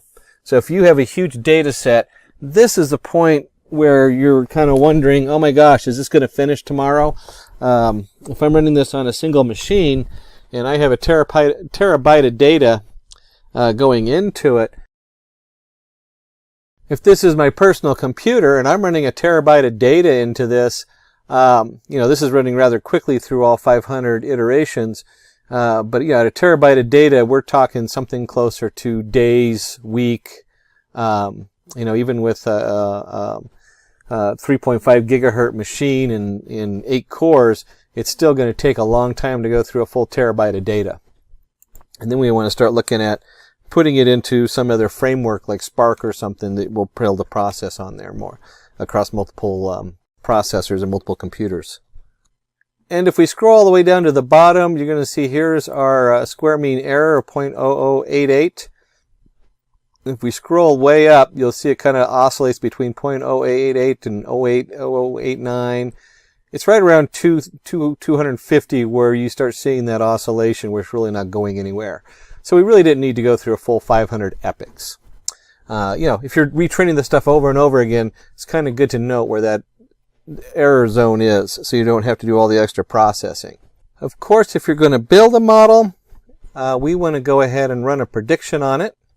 So let's go ahead and make our prediction. And remember, we have our training test set and our test set, we have the train X and the train Y for training it, or train predict, and then we have our test X and our test Y going in there. So we can test to see how good it did. And when we come in here, we have, you'll see right here, we go ahead and do our train predict equals model predict train X and test predict model predict test X. Why would we want to run the prediction on train X? Well, it's not 100% on its prediction. We know it has a certain amount of error, and we want to compare the error we have on what we programmed it with the error we get when we run it on new data that's the model's never seen before. And one of the things we can do, we go ahead and invert the predictions. This helps us level it off a little bit more. Get rid of some of our bias. We have train predict equals an NP exponential M1, the train predict, and then train Y equals the exponential M1 for train Y, and then we do again that with test predict and test Y. Again, reformatting the data so that it all matches, and then we want to go ahead and calculate the root mean square error. So we have our train score which is your math square root times the mean square root error, train y and train predict. And again, we're just, this is just feeding the data through so we can compare it. And the same thing with the test. And let's take a look at that, because really the code makes sense if you're going through it line by line. You can see what we're doing, but the answer really helps to zoom in. So we have a train score which is 2.40 of our root mean square error, and we have a test score of 3.16 of the root mean square error.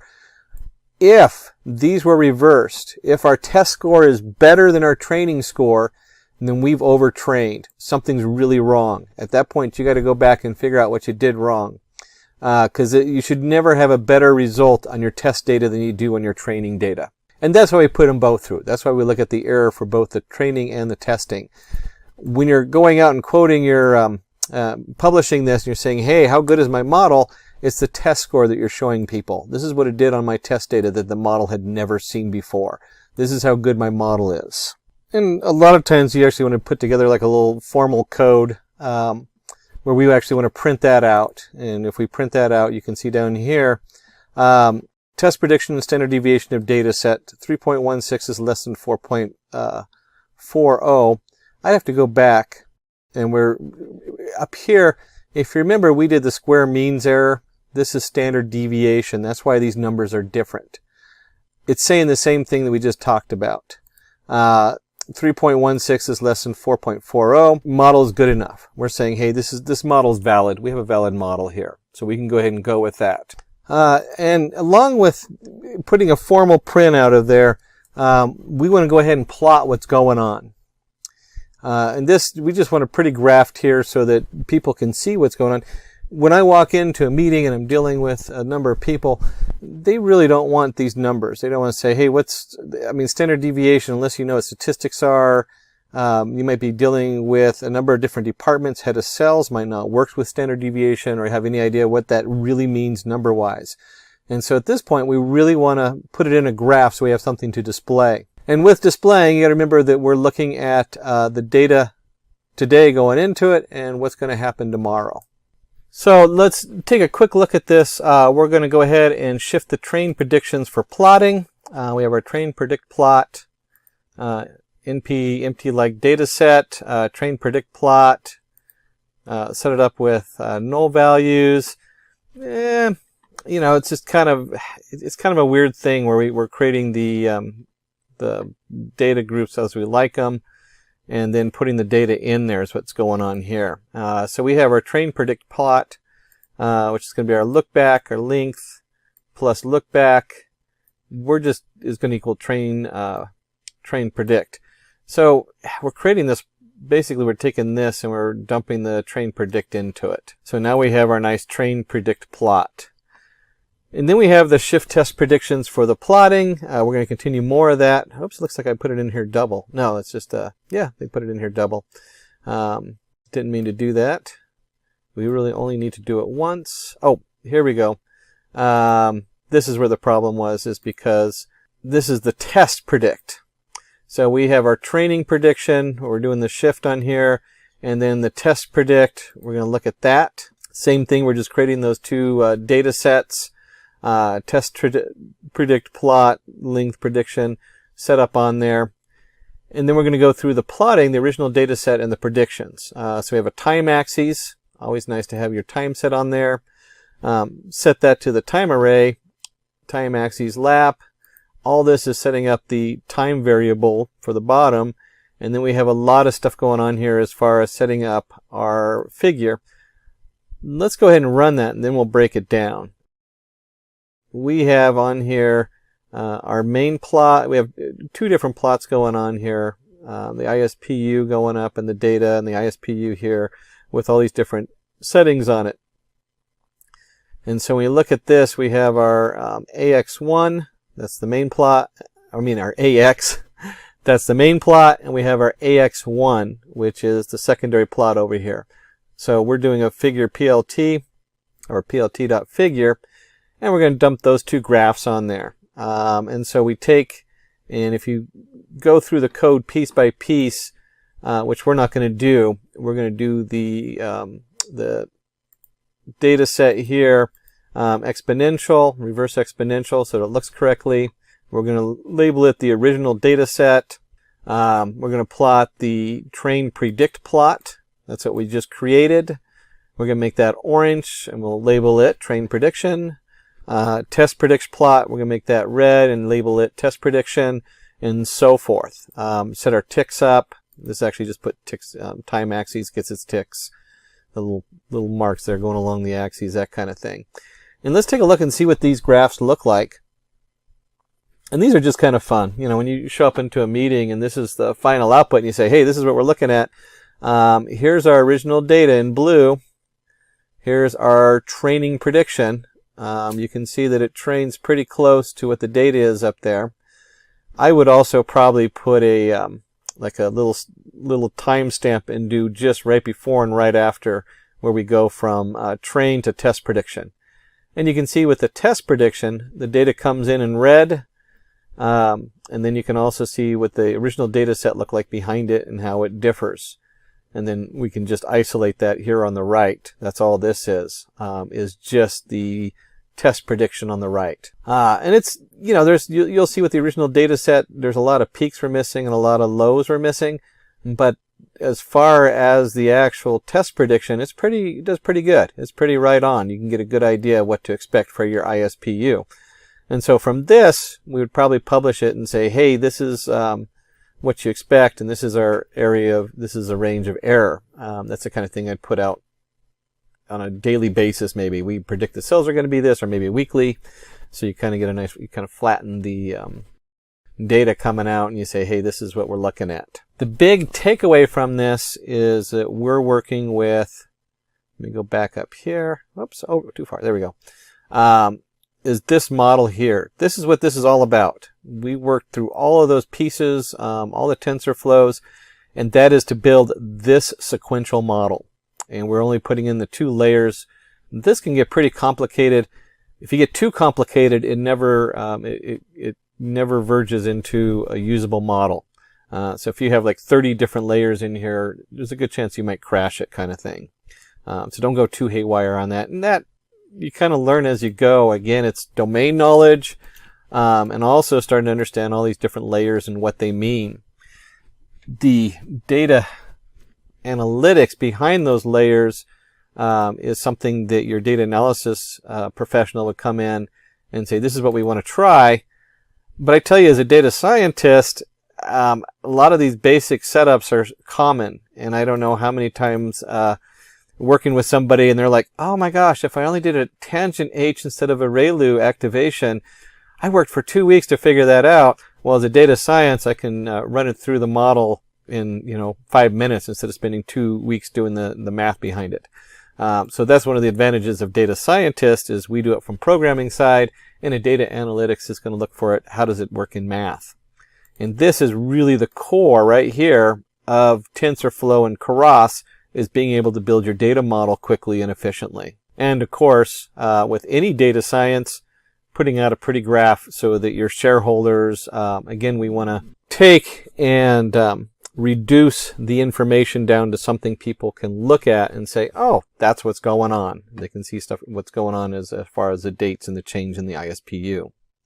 Now, let's talk a little bit about recurrent neural networks. So neural networks are of different types. We have CNN, we have RNN, ANN, and so on. Now, RNN is one type of neural network. RNN stands for recurrent neural network. The networks like CNN and ANN are feed-forward network, which means that the information pretty much only goes from left to right or from front to back, whichever way you call it. Whereas in case of recurrent neural network, there will be some information traveling backwards as well. So that is why it is known as a recurrent neural network. And each of these types have a specific application. So for example, convolutional neural networks or CNN are very good for doing image processing and object detection using for video and images. Whereas recurrent neural networks are pretty good for doing NLP or speech recognition and so on. Okay. So for the next few minutes, we will kind of focus on recurrent neural networks, and we will see an example example of how we can use RNN to do a time series analysis. So in a typical neural network, this is how it looks, right? So where you have a neuron and then the inputs are coming to the neuron, and then you have an output which goes to other neurons in the other layers. In case of recurrent neural network, what happens is you have the inputs, let's say at a given point in time, but then a part of the previous output also gets fed in along with the inputs for the given time. Now this can be a little confusing,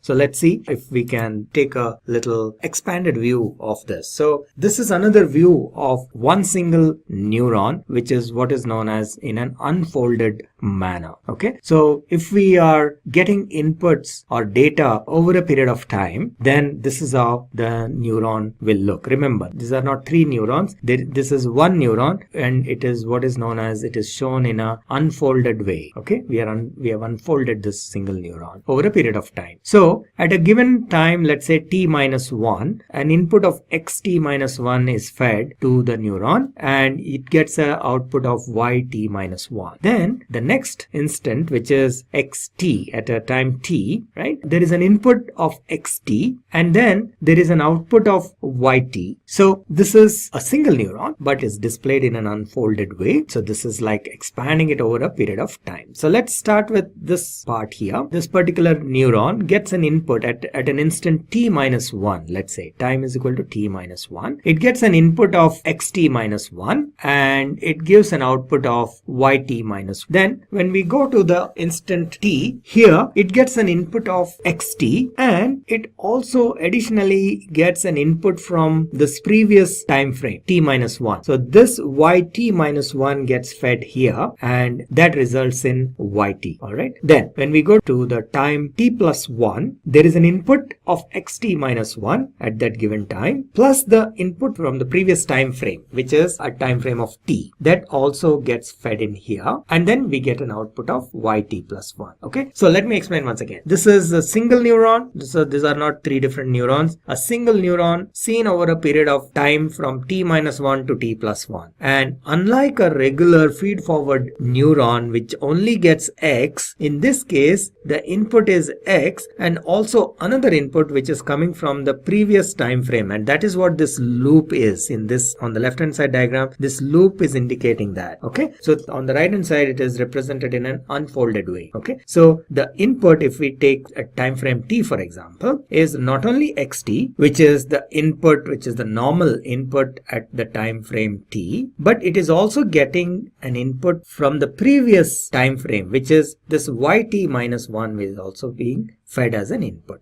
That is the key differentiator here. Okay, similarly at the instant t plus 1, it is getting a normal input of xt plus 1 plus this yt is actually being fed here, and then the output comes as yt plus 1. Okay, so this is the construct of a recurrent neural network. Now recurrent neural networks again can be of different subtypes. It can be one-to-one, one-to-many, many-to-one, and many-to-many, depending on what kind of application we want to use. One of the examples is like the stock price. So you're feeding, so there is only one input. Only thing is it is spread over a period of time. So you're feeding the stock price input, that is what comes here as an input, and you get an output which is again the stock price, which is probably predicted over the next 2 days or 3 days or 10 days or whatever. So the number of outputs and inputs is the same. There is only one input, there is only one output. Only thing is it is spread over a time. So variables are not many. Then you have one-to-many. So there is one input, but you're expecting multiple outputs. What is an example of this? Let's say you want to caption an image. So how do you want to do that? What is the input that will go here? Is just an image, which is one input. But what is the output you're looking for? You're looking for a phrase maybe, right? Not just a word, but a phrase. So it's like cat is sitting on a mat, right? So the image is, there is only one image which consists of the cat sitting on a mat, but the output are like maybe 3 or 4 words, which is saying the cat is sitting on a mat. So this is one-to-many, right? Then you can have many-to to 1. Examples of this are like you're feeding some text and you want to know the output, whether the text is, what kind of sentiment is expressed by the text. It could be positive, it could be negative. So that's the output you're looking for. So you feed a large number of words, maybe the text may consist of words or lines or whatever. So that is what is the multiple inputs. But the output, all it says is the sentiment is positive. So it is just one output, or the sentiment is negative, just one output, right? So this is many to one. Then we have many to many. So what is an example of this? Let's say you want to do some translation. So how do you do a translation? You feed in a sentence maybe in a particular language, English, and then you want a sentence actually in another language. So that is like there are multiple inputs. One sentence can consist of multiple words, and the output also is a sentence consisting of multiple words. All right. So how do we implement RNN? This is an example of implementing an RNN for a particular use case. So in our particular example, we have the data about milk production over a few months, and using RNN, we want to predict, because this is time series analysis. So RNN is good to do time series analysis. So using RNN, we want to predict what will be the milk production in the future. So let us see how we can do that. I will first take you quickly through the slides, and then I will actually run this in a Jupyter notebook. The code, I will run it in the Jupyter notebook. So this is how it looks, the code looks. So while this is TensorFlow, you still use the standard Python libraries like NumPy and Pandas and even Matplotlib to do some initial processing, getting the data, processing it, cleaning it, whatever. All that can be still done within the same program. So that's what we're doing here. We're importing some libraries like NumPy and Pandas, and then we read the data file. And if we plot the data, we see here it is the data for the years 1962 to 75, and we can see that there is a certain trend, right? So this is how a typical time series data would look. Again, some of you, if you're not familiar with time series and time series analysis and so on, I would recommend you to go through some videos around that, which will make it easy to understand this. So this is how a typical time series data would look. In this case, it is nothing but there is only one variable, which is milk production, and it is spread across several years. So it's going from 1962 to 75, and that value has been plotted. So if you see, there is a certain kind of a trend here, which is basically going upwards, and there will be some seasonality. So time series data has these three components, right? So it will have a trend, it will have a seasonality, and then it will have some randomness. So that's what this graph is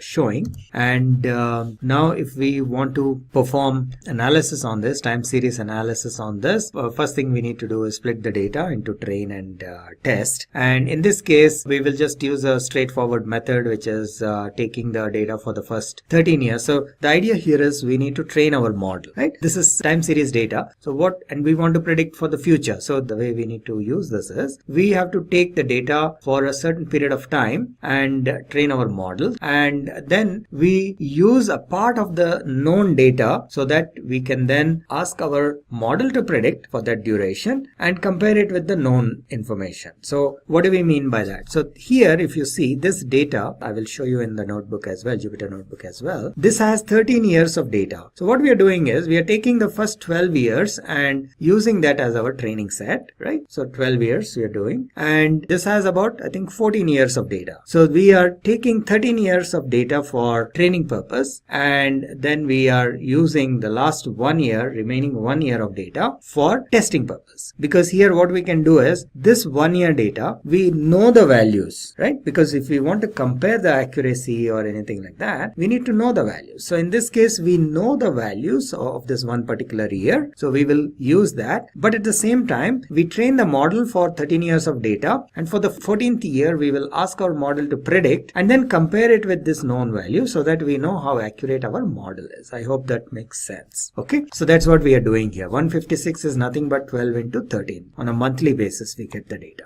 The next step is to scale the data. This is all regular data manipulation, data munching activity. And then you split it. You are basically assigning the train and test data to the scaled variables. And then you need to read the data in batches. So it is very important, as I mentioned earlier also, that instead of reading the entire data in one shot, you feed the data in batches. So in order to do that, we are writing a function for that. That's all we are doing here. So that is still here what we have done is regular Python programming. There is is no TensorFlow as of now here. Okay, so far what we have done is preparation, data munging. Now what we are doing is actually training our model. So this is where TensorFlow now comes into picture. So we are importing, first step is to import the TensorFlow library. So this is how you do it, import TensorFlow STF, and then you can define some variables or constants, whichever way. Now here, of course, there are a couple of ways of doing it. You can create them as TensorFlow nodes, but that is a little bit of an overhead. We will just use the regular Python variables or constants. So here I am creating regular Python variables and I'm saying number of inputs is 1. So instead of hard coding, I'm just storing them as variables. So this is number of inputs is 1, number of time steps is 12, number of neurons is 100, and so on, right? And then learning rate is 0.03, and number of iterations we are saying is 4000. Then we create placeholders. Now we will be storing the independent variables in X and the dependent variables in Y, and this we will read from an external file. Remember, I told you placeholders are used for getting data from outside and then feeding it to our model. So that's the reason we have two placeholders, one for reading the X values and another for reading the Y values. In this step, we are only just creating the nodes, right? So this is just creating the graph. And similarly, we are mentioning what is the loss function and what is the optimizer and how to run the optimizer. And once that is done, you are initializing the variables and then you're creating a saver variable or a saver instance. So saver is basically nothing but in machine learning, you can train your model and you can save it for later use. So that's where the saving comes into play. We will see how to use that as well. And then the last step is to create your session and run this graph, right? So we are initializing the variables. Remember this, we run init, so which is nothing but this one. So we are initializing the variables, whatever are there. Instead of hard coding, remember in earlier case we were hard coding how many iterations. So here we are saying for the given number of iterations which are stored in this, maybe how many iterations we said is, what is the value of iterations? This is training iterations is 4000. So we specify that based on the number of training iterations. Next batch will basically fetch the data and then we run the session. We are basically saying train is the node which we will run in the session, and this will basically train our model, and this is more for printing. Every 100 times you print it, that's all. There's nothing more to it. So for example, the output would look somewhat like this. This is for 0, this for 100, next for 200, and so on. Okay, and then you save the model. You remember saver we created, so you save the model for later use. So this is our test data. Remember, we are doing this on training data, right? So once the training is done, we then try to create the inference on the test data so that we can compare how accurate this is. Right. So this is how the test set would look, and then we will basically restore this model, okay, because in the previous slide we created the model and we stored it. So now we have to restore the model and then run our test data against it and see what are the values that are predicted, what are the Y values, and then compare with X to see the accuracy. So train seed is what we are seeing here. So that is what will have the predicted values, and these predicted values, what we want to do is we want to create an additional column, because remember we need to compare, because we want to find out the accuracy of this model. So we need to compare the predicted values with the actual value. So what we are doing here is adding another column called generated and assign a value to that. All right, so this is the result of the prediction. And then if we need to reshape, because we have to show this in the form of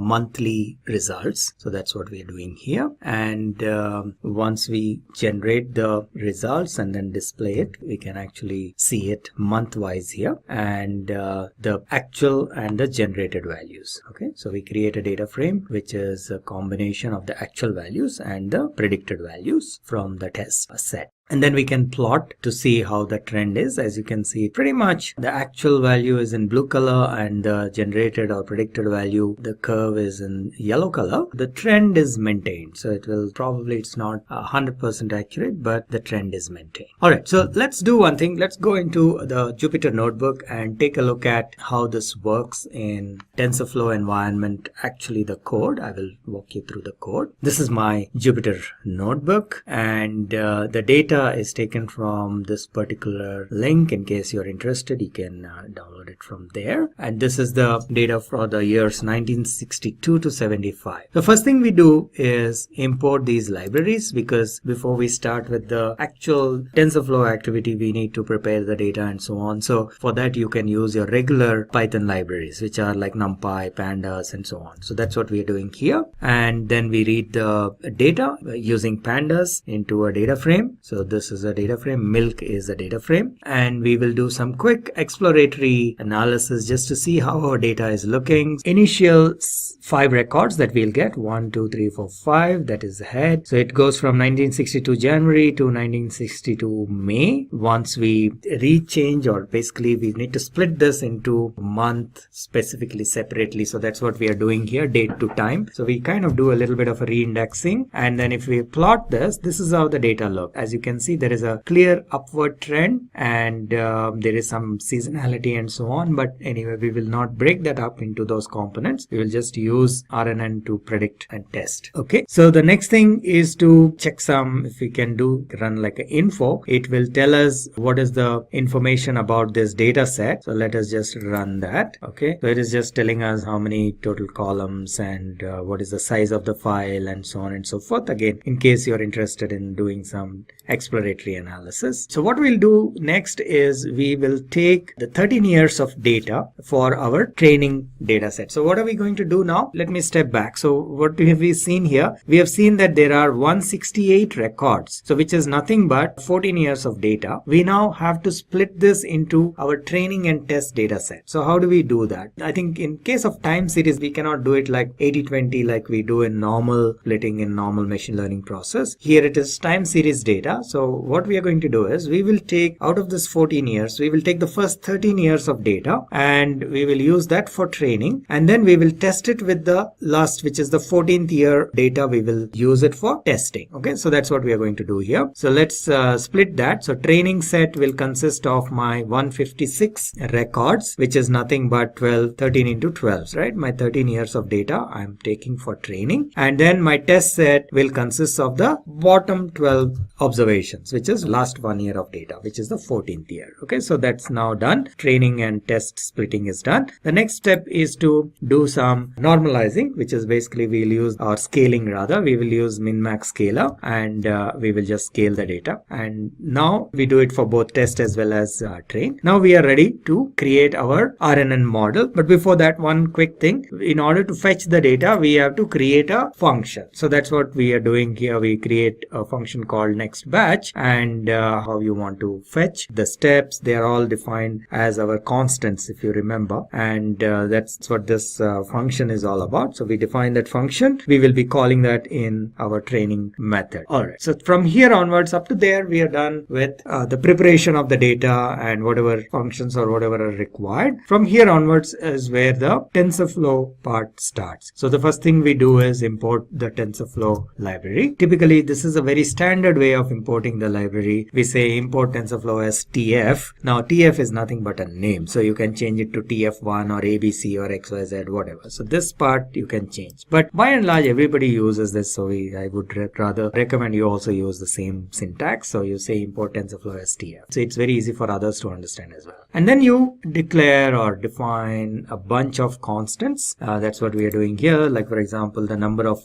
time steps, in this case it is 12, number of neurons, there are 100, number of outputs, it is only 1, and so on, right? And then the learning rate and all that, we are declaring or defining those variables in this particular block. Next is to create placeholders. You remember the placeholders are used for feeding the data. So we have X and Y. X is for the input, which is the independent variable, and Y is the output, which is the dependent variable. And in our case, these are not different characteristics or features, but it is the same one feature or one variable, but it is over a period of time. So that's the only difference. So that's what we are doing here. And now we need to create our network, right? The neural network. So in our case, we said we will create a RNN layer. Now there are different ways different formats of RNN, which is probably not in scope of this module. So for now, we will just assume we are creating one RNN layer, and one type of RNN is GRU cell. So we will use GRU cell, and we use this APIs for creating our layer. So each cell will be with an output projection wrapper. There is a need for doing that. And again, the details of this we will probably do in another video where we talk in detail about RNN. So for now, we are creating a GRU cell with the wrapper, and the syntax for creating the GRU cell is like this. The number of units, which we said there should be 100 neurons. What will be the activation function? In this case, it is ReLU, and then number of outputs. In our case, it is only 1. Okay, so we create the cell here. Okay, then we got the GRU cell, and then we say what is our output, which is nothing but we get the outputs and the states and their states, and which is the way we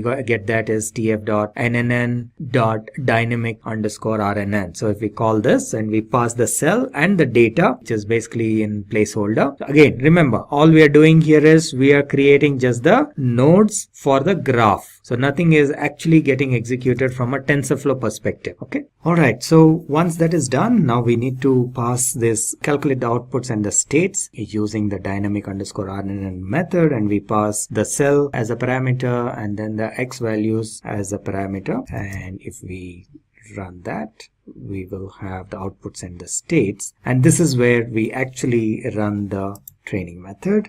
So, or create, not really run the training method, but we create the nodes for the training and the optimizer. Then we have the initialization of the variables, and we save this model. We create a saver object just to save the model, because we will then restore it and run it to do our predictions. So this is what we will do here. So that is another node, and this is where we actually create a session and run the training. Okay, so let's go ahead and do that. That will take a little while because we said 4000 iterations. So we will allow it to finish. We will probably come back once the training is completed. Alright, so the training is done. Now let's go and run this on the test data. So let's just quickly take a look at the test data set. So this is our 1 year data for the year of 1975. So if we see this is from January, February, and so on. And we will pass this to our model. So what are we doing here? We are restoring the model here, for example. Right? This is the path that we have given when we were saving the model. Let's go back once and show you. Let me show you where we did the saving of the model. Yes, so we saved the model here. So that again we will restore that, and we will use that to run it on our test data and see how well it predicts. So let's go ahead and run this, and this is just 12 records, so this will not take time. Remember, I told you training is what takes a lot of time. The regular inference, this is called inference, doesn't take much time, right? So it just depends on how much data. There were only 12 records here, so it was very quick. But in training, what we do, we pass this multiple times. There are iterations, 4000 iterations we did, for example. So that takes longer. And in general, in machine learning, deep learning, training is what takes the maximum amount of time. All right, so let's go ahead and see the results.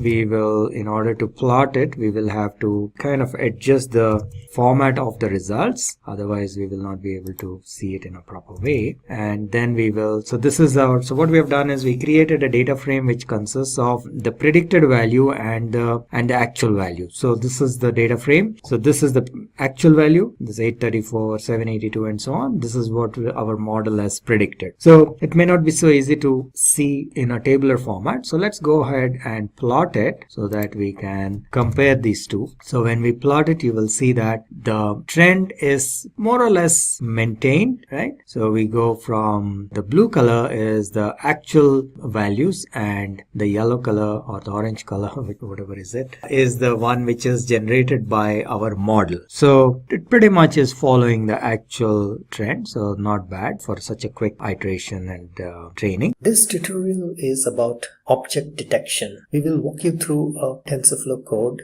using which we will do object detection in images. We will tell you what are the libraries that are required, a little bit about the COCO data set, and then we will show you the implementation code itself, a demo of the code. Alright, so let's get started. So what is the TensorFlow Object Detection API? It is an open source framework which is actually provided by the TensorFlow team, and there are trained models available and a sample code is also available which we can use in order to easily detect objects in images and videos. This is pretty robust and can detect objects fairly quickly, and this is very easy for people to use as well. People with very less or no knowledge of machine learning or deep learning can also, with a little bit of Python programming knowledge, can actually use this API, this library, to build object detection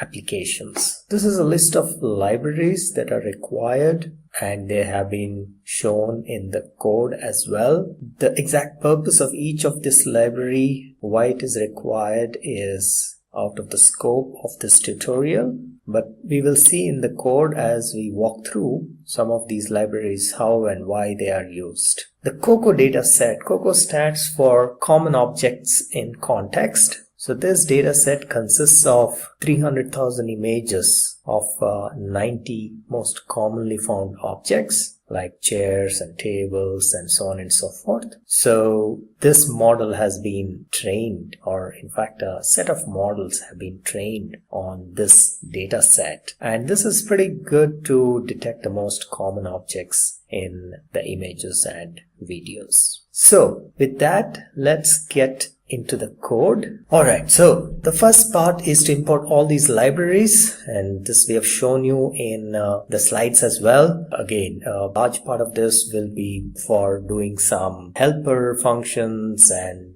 maybe for visualizing the images and so on and so forth. So that's the reason they are required. As I said, the exact details of each and every library probably is out of scope, but these are needed. So as a first step, maybe you just go ahead and include these libraries and run the code, and maybe at a later point we can discuss what each of these libraries does. Now this will work with TensorFlow version higher than 1.4. So if you are having TensorFlow version below 1.4, you may have to upgrade to a higher version. So let me go ahead and execute the cell, and we also need this line of code to make sure that once we run this object detection, the labeled images are displayed within this notebook, and many of you by now must be familiar with this. And we will import a few utility libraries, and you will see that we will be using some of these for visualization purpose. So once the objects are detected, we need to display the information, what that object is, and then what percentage of confidence the model has. So all these details, that's the utility functions that are stored here. And then the next part is to prepare the model. As I mentioned, we will be using an existing trained model. The TensorFlow team has actually provided these models. The one that we will be using is SSD with the mobile net, but you can actually use any one of the ones that are listed in this URL. Let me just quickly take you through this URL. These are a bunch of models, trained models that are readily available for anybody to use. It is open source. And let me scroll down. The only thing is that if there are some of them where the accuracy is much higher but they take longer, and there are some where the accuracy is not so high and they are much faster. So they are faster but the accuracy may not be that very high. So you can play around with some of these, and we in this particular exercise or in this particular tutorial, we are using this SSD model, which is SSD MobileNet version 1. So that's the model that we'll be using. So in this cell, we are primarily creating a bunch of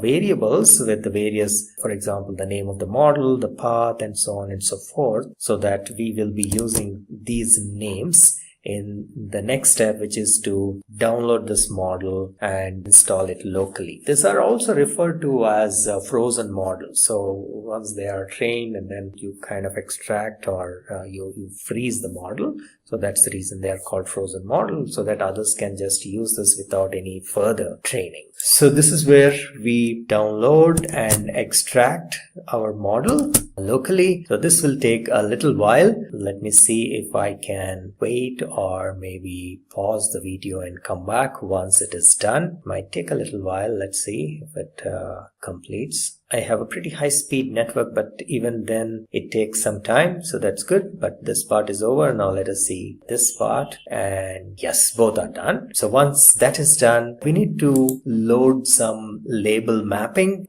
Basically what this will do is, your model, as you may be aware by now, if you do some classification, the model will actually not give any output as a text. It will give some numbers. So if there are 5 classes, it will say, okay, this belongs to model class 1 or 2 or 3 or 5 and so on, the numbers. Now each of these will obviously, the numbers will not make any sense to the outside world. So we need to do some small mapping. So in this case, let's say 1 may be a chair, 2 may be a table, 3 may be a balloon, and so on. So that kind of number to text mapping we need to do, and that is what is being done in this particular cell. And then we have a helper code which will load the image and convert it into a NumPy array, so that the NumPy array is what gets processed and used by the model to do the detection part of it. So that is what this method is all about. So we will be later on we will be calling that function. And next is preparation for detection. So here we are basically telling where the images are stored and how many images, or what is the naming convention or format of the images. Now if you want, you can modify this code. For example, currently I have test_images as my folder. So let me go and show this to you. So this is under my object detection folder. I have another subfolder where I am storing my images, which is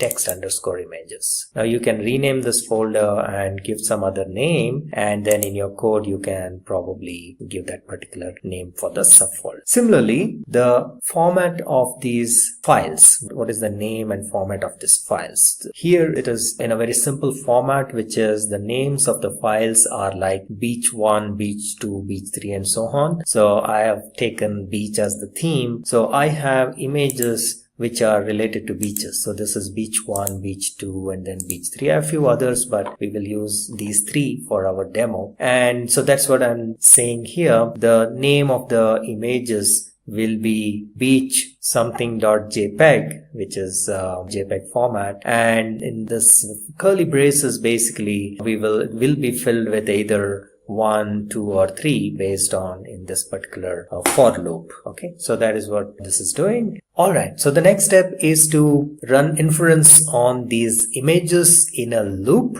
and what we are basically doing here is getting these images one by one and then running through the model to find out what are the objects that can be detected, and then against each of the object a box will be drawn and it will be labeled with the name and the percentage of accuracy or confidence that the model detects these objects. Okay, so that is the function here, and so let me just run that piece of code. And here is basically where we are calling this function. So we are loading this images and then we are calling this function for each image, and then we are displaying this using the matplotlib library. So let's run this. It will take one image at a time and then detect the images. Now the beauty is that the same format of the code can be used for doing object detection in a video. So we have another video for doing object detection in a video. So most of the code out there will be reused from here, and the only thing is that instead of reading the images from the local storage, we read the frames from the video, and there is a neat little video reader that is available and it will be shown in the other video, and frame by frame we read the video and then pass on to this function, and it will act as if each of these frames is an image, and then it will do the same object detection on the entire video. So that's in a separate video. Just look out for that. And actually the information about that is provided in the cards, the I symbol. So that's the video object detection in video. That's the separate tutorial. All right. So now that we have all the pieces together, the last cell is where the whole action takes place. So let's run this and see how it looks. So it will take probably a little while, and there are about 3 images. Let's see what it detects. There we go. So good. So the first one, it has detected a person, and that too with 97% accuracy, which is I think pretty good. Okay, and then the next image, it detects umbrella and chair. There are a few other objects, but it's not able to detect. It has detected umbrella with 63% accuracy, or confidence rather, and the chair with 58%. Again, not bad. Then let's see the next image. So here, these are actually balloons, hot air balloons, but the model thinks it is a kite, which is probably not that bad. It sees there's something in the sky, and therefore probably it thinks it is a kite, and it detects that with 65% confidence. Okay, so that was pretty much all I wanted to show you in this particular tutorial about object detection in images. In this video, I will walk you through the TensorFlow code to perform object detection in a video. So let's get started. This part is basically you're importing all the libraries. We need a lot of these libraries. For example, NumPy, we need image.io, datetime, and pill, and so on and so forth, and of course matplotlib. So we import all these libraries, and then there are a bunch of variables which have some paths for the files and folders. So this is regular stuff. Let's keep moving. Then we import the matplotlib and make it inline, and a few more imports. All right. And then these are some warnings. We can just ignore them. So if I run this code once again, it will go away. All right. And then here onwards, we do the model preparation. Now what we're going to do is we are going to use an existing neural network model. So we are not going to train a new one, because that really will take a long time, and it needs a lot of computation resources and so on, and it is really not required. There are already models that have been trained, and in this case it is the SSD with MobileNet. That's the model that we are going to use, and this model is trained to detect objects, and it is readily available as open source, so we can actually use this. And if you want to use other models, there are a few more models available, so you can click on this link here, and let me just take you there. There are a few more models, but we have chosen this particular one because this is faster. It may not be very accurate, but that is one of the faster models. But on this link, you will see a lot of other models that are readily available. These are trained models. Some of them would take a little longer, but they may be more accurate and so on. So you can probably play around with these other models. Okay, so we will be using that model. So this piece of code, this line, is basically importing that model, and this is also known as frozen model. The term we use is frozen model. So we import, download and import that, and then we will actually use that model in our code. Alright, so these two cells, we have downloaded and imported the model, and then once it is available locally, we will then load this into our program. Alright, so we are loading this into memory, and you need to perform a couple of additional steps, which is basically we need to map the numbers to text. As you may be aware, when we actually build a model and when we run predictions, the model will not give a text. The output of the model is usually a number. So we need to map that to a text. So for example, if the network predicts that the output is 5, we know that 5 means it is an aeroplane.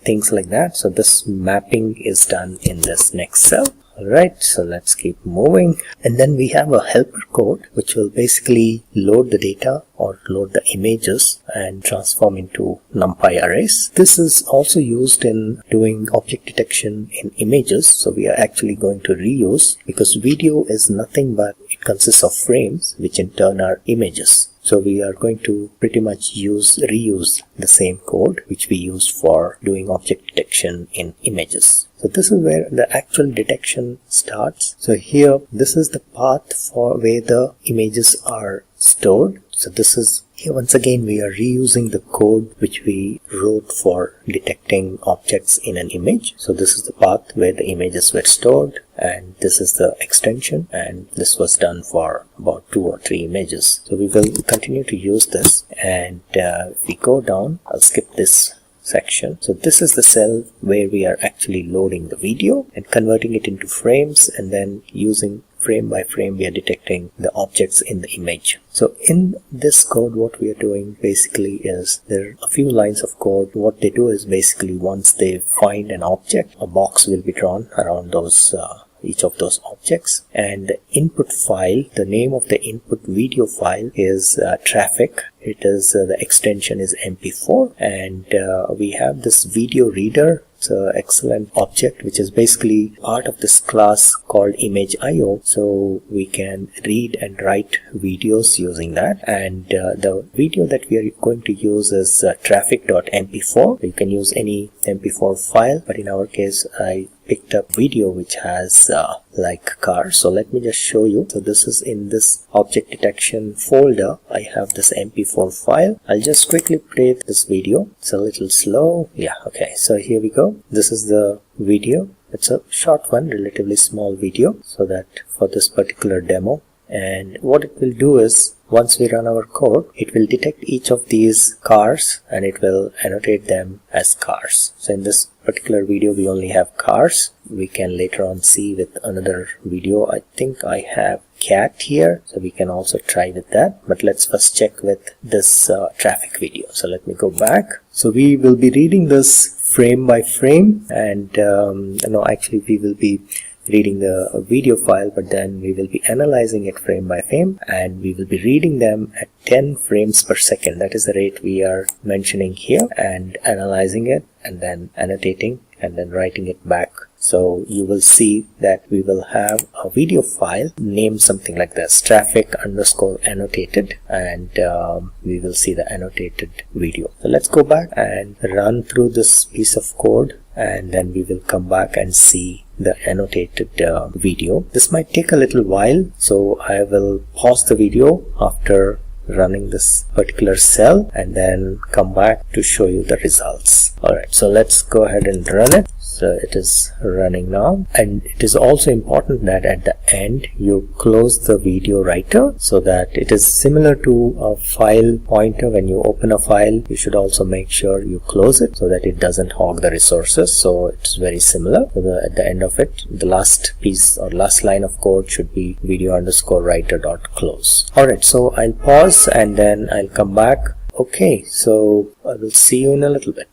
Alright, so now as you can see here, the processing is done. The hourglass has disappeared. That means the video has been processed. So let's go back and check the annotated video. I'll go back to my file manager. So this was the original traffic.mp4, and now you have here traffic_annotated mp4. So let's go and run this and see how it looks.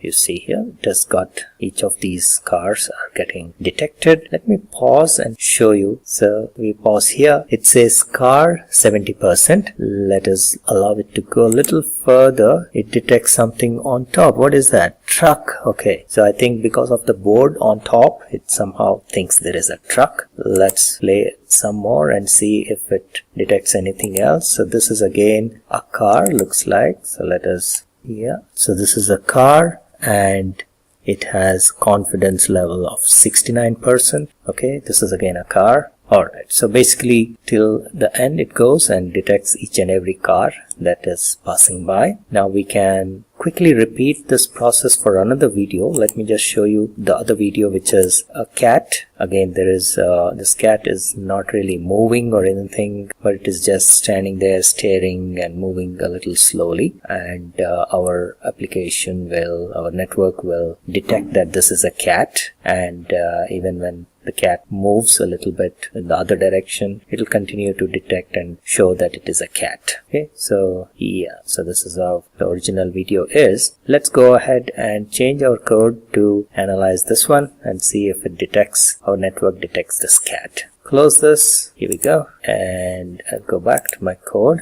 All we need to do is change this traffic to cat. The extension, it will automatically up because it is given here, and then it will run through. So very quickly, once again, what it is doing is this video underscore reader has a neat little feature or interface whereby you can say for frame in video underscore reader. So it will basically provide frame by frame. So you're in a loop frame by frame, and then you take that each frame that is given to you, you take it and analyze it as if it is an image, individual image. So that's the way it works. So it is very easy to handle this. Alright, so now let's once again run just this cell. The rest of the stuff remains the same. So I will run this cell again. It will take a little while, so the hourglasses come back. I will pause and then come back in a little while. Alright, so the processing is done. Let's go and check the annotated video. Go here. So we have cat annotated.mp4. Let's play this. Alright, so you can see here it is detecting the cat, and in the beginning you also saw it detected something else here. There looks like it detected one more object. So let's just go back and see what it has detected here. Let's see. Yes. So what is it trying to show here? It's too small, not able to see, but it is trying to detect something. I think it is saying it is a car. I don't know. Alright, okay, so in this video there's pretty much only one object, which is the cat, and let's wait for some time and see if it continues to detect it when the cat turns around and moves as well. Just in a little bit that's going to happen, and we will see. There we go. And in spite of turning the other way, I think our network is able to detect that it is a cat. So let me freeze and then show here it is actually still continues to detect it as a cat. Alright, so that's pretty much it. I think that's the only object that it detects in this particular video. Okay, so close this. So that's pretty much it. In this tutorial, we will take the use case of recognizing handwritten digits. This is like a hello world of deep learning, and this is a nice little MNIST database is a nice little database that has images of handwritten digits nicely formatted, because very often in deep learning and neural networks we end up spending a lot of time in preparing the data for training, and with MNIST database we can avoid that. You already have the data in the right format which can be directly used for training, and MNIST also offers a bunch of built-in utility functions that we can straight away use and call those functions without worrying about writing our own functions. And that's one of the reasons why MNIST database is very popular for training purposes. Initially, when people want to learn about deep learning and TensorFlow, this is the database that is used. And it has a collection of 70,000 handwritten digits, and a large part of them are for training. Then you have test, just like in any machine learning process, and then you have validation. And all of them are labeled.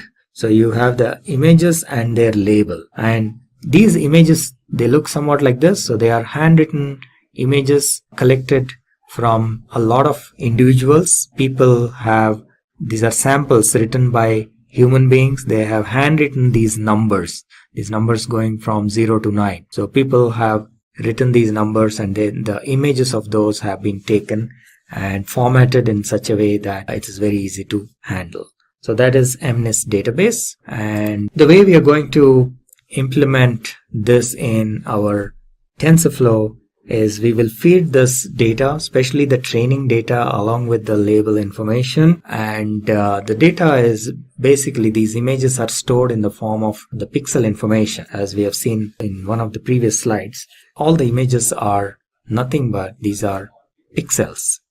So an image is nothing but an arrangement of pixels, and the value of the pixel, either it is lit up or it is not, or in somewhere in between. That's how the images are stored, and that is how they are fed into the neural network and for training. Once the network is trained, when you provide a new image, it will be able to identify within a certain error, of course. And for this, we will use one of the simpler neural network configurations called softmax. And for simplicity, what we will do is we will flatten these pixels. So instead of taking them in a two-dimensional arrangement, we just flatten them out. So for example, it starts from here. It is a 28 by 28. So there are 784 pixels. So pixel number 1 starts here. It goes all the way up to 28. Then 29 starts here and goes up to 56 and so on. And the pixel number 784 is here. So we take all these pixels, flatten them out, and feed them like one single line into our neural network. And this is what is known as a softmax layer. What it does is, once it is trained, it will be able to identify what digit this is. So there are, in this output layer, there are 10 neurons, each signifying a digit. And at any given point of time, when you feed an image, only one of these 10 neurons gets activated. So for example, if this is trained properly, and if you feed a number 9 like this, then this particular neuron gets activated. So you get an output from this neuron. Let me just use a pen or a laser to show you here. Okay, so you're feeding a number 9. Let's say this has been trained, and now if you're feeding a number 9, this will get activated. Now let's say you feed 1 to the trained network, then this neuron will get activated. If you feed 2, this neuron will get activated, and so on. I hope you get the idea. So this is one type of a neural network or an activation function known as softmax layer. So that's what we will be using here. This is one of the simpler ones for quick and easy understanding.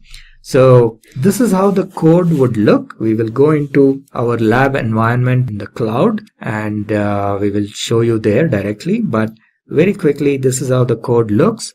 And let me run you through briefly here, and then we will go into the Jupyter notebook where the actual code is, and we will run that as well. So as a first step, first of all, we are using Python here, and that's why the syntax of the language is Python. And the first step is to import the TensorFlow library. So, and we do this by using this line of code saying import TensorFlow as TF. TF is just for convenience, so you can give any name. And once you do this, TensorFlow is available as an object in the name of TF, and then you can run its methods and accesses its attributes and so on and so forth. And MNIST database is actually an integral part of TensorFlow, and that's again another reason why we, as a first step, we always use this example, MNIST database example. So you just simply import MNIST database as well using this line of code, and you slightly modify this so that the labels are in this format,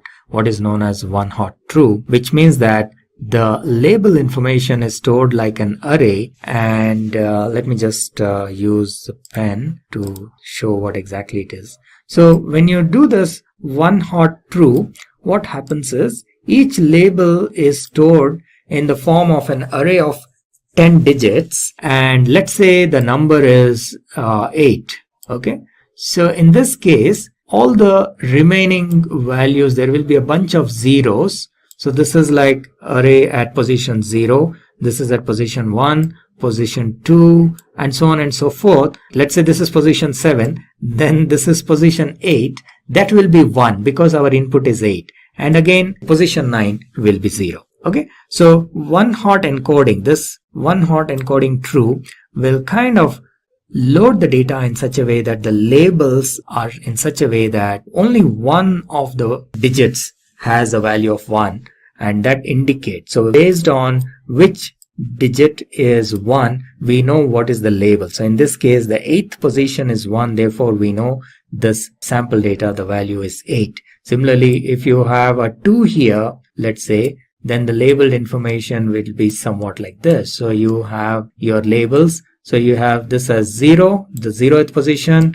The first position is also 0. The second position is 1 because this indicates number 2. And then you have third as 0 and so on. Okay. So that is the significance of this one hot true. All right. And then we can check how the data is looking by displaying the data. And as I mentioned earlier, this is pretty much in the form of digital form like numbers. So all these are like pixel values. So you will not really see an image in this format, but there is a way to visualize that image. I will show you in a bit. And this tells you how many images are there in each set. So the training, there are 55,000 images in training, and in the test set, there are 10,000, and then validation, there are 5,000. So altogether, there are 70,000 images. All right. So let's move on, and we can view the actual image by using the matplotlib library.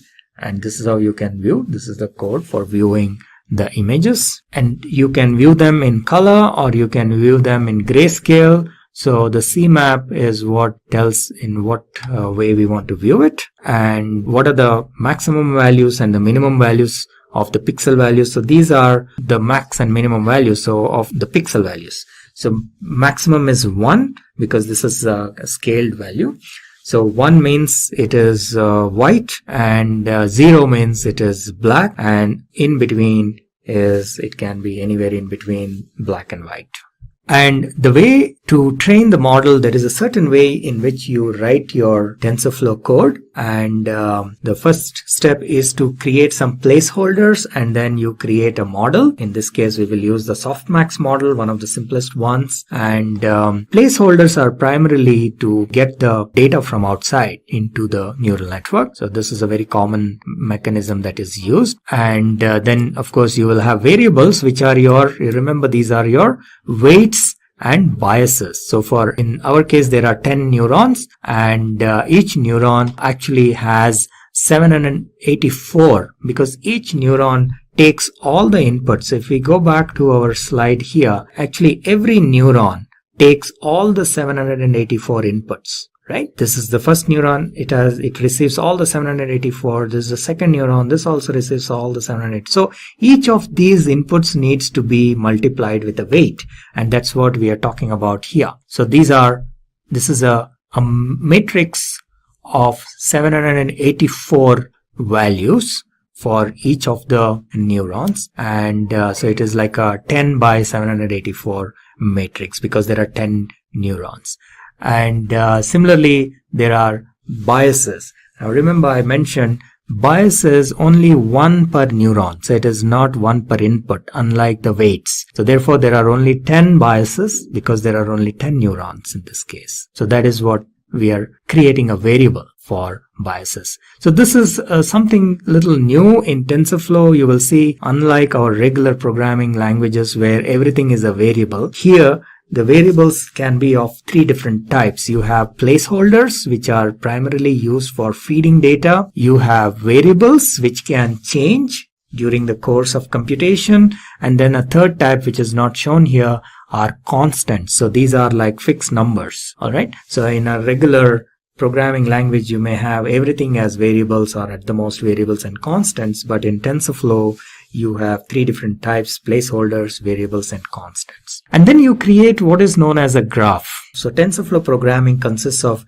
graphs and tensors, as I mentioned earlier. So this can be considered ultimately as a tensor. And then the graph tells how to execute the whole implementation, so that the execution is stored in the form of a graph. And in this case, what we are doing is we are doing a multiplication.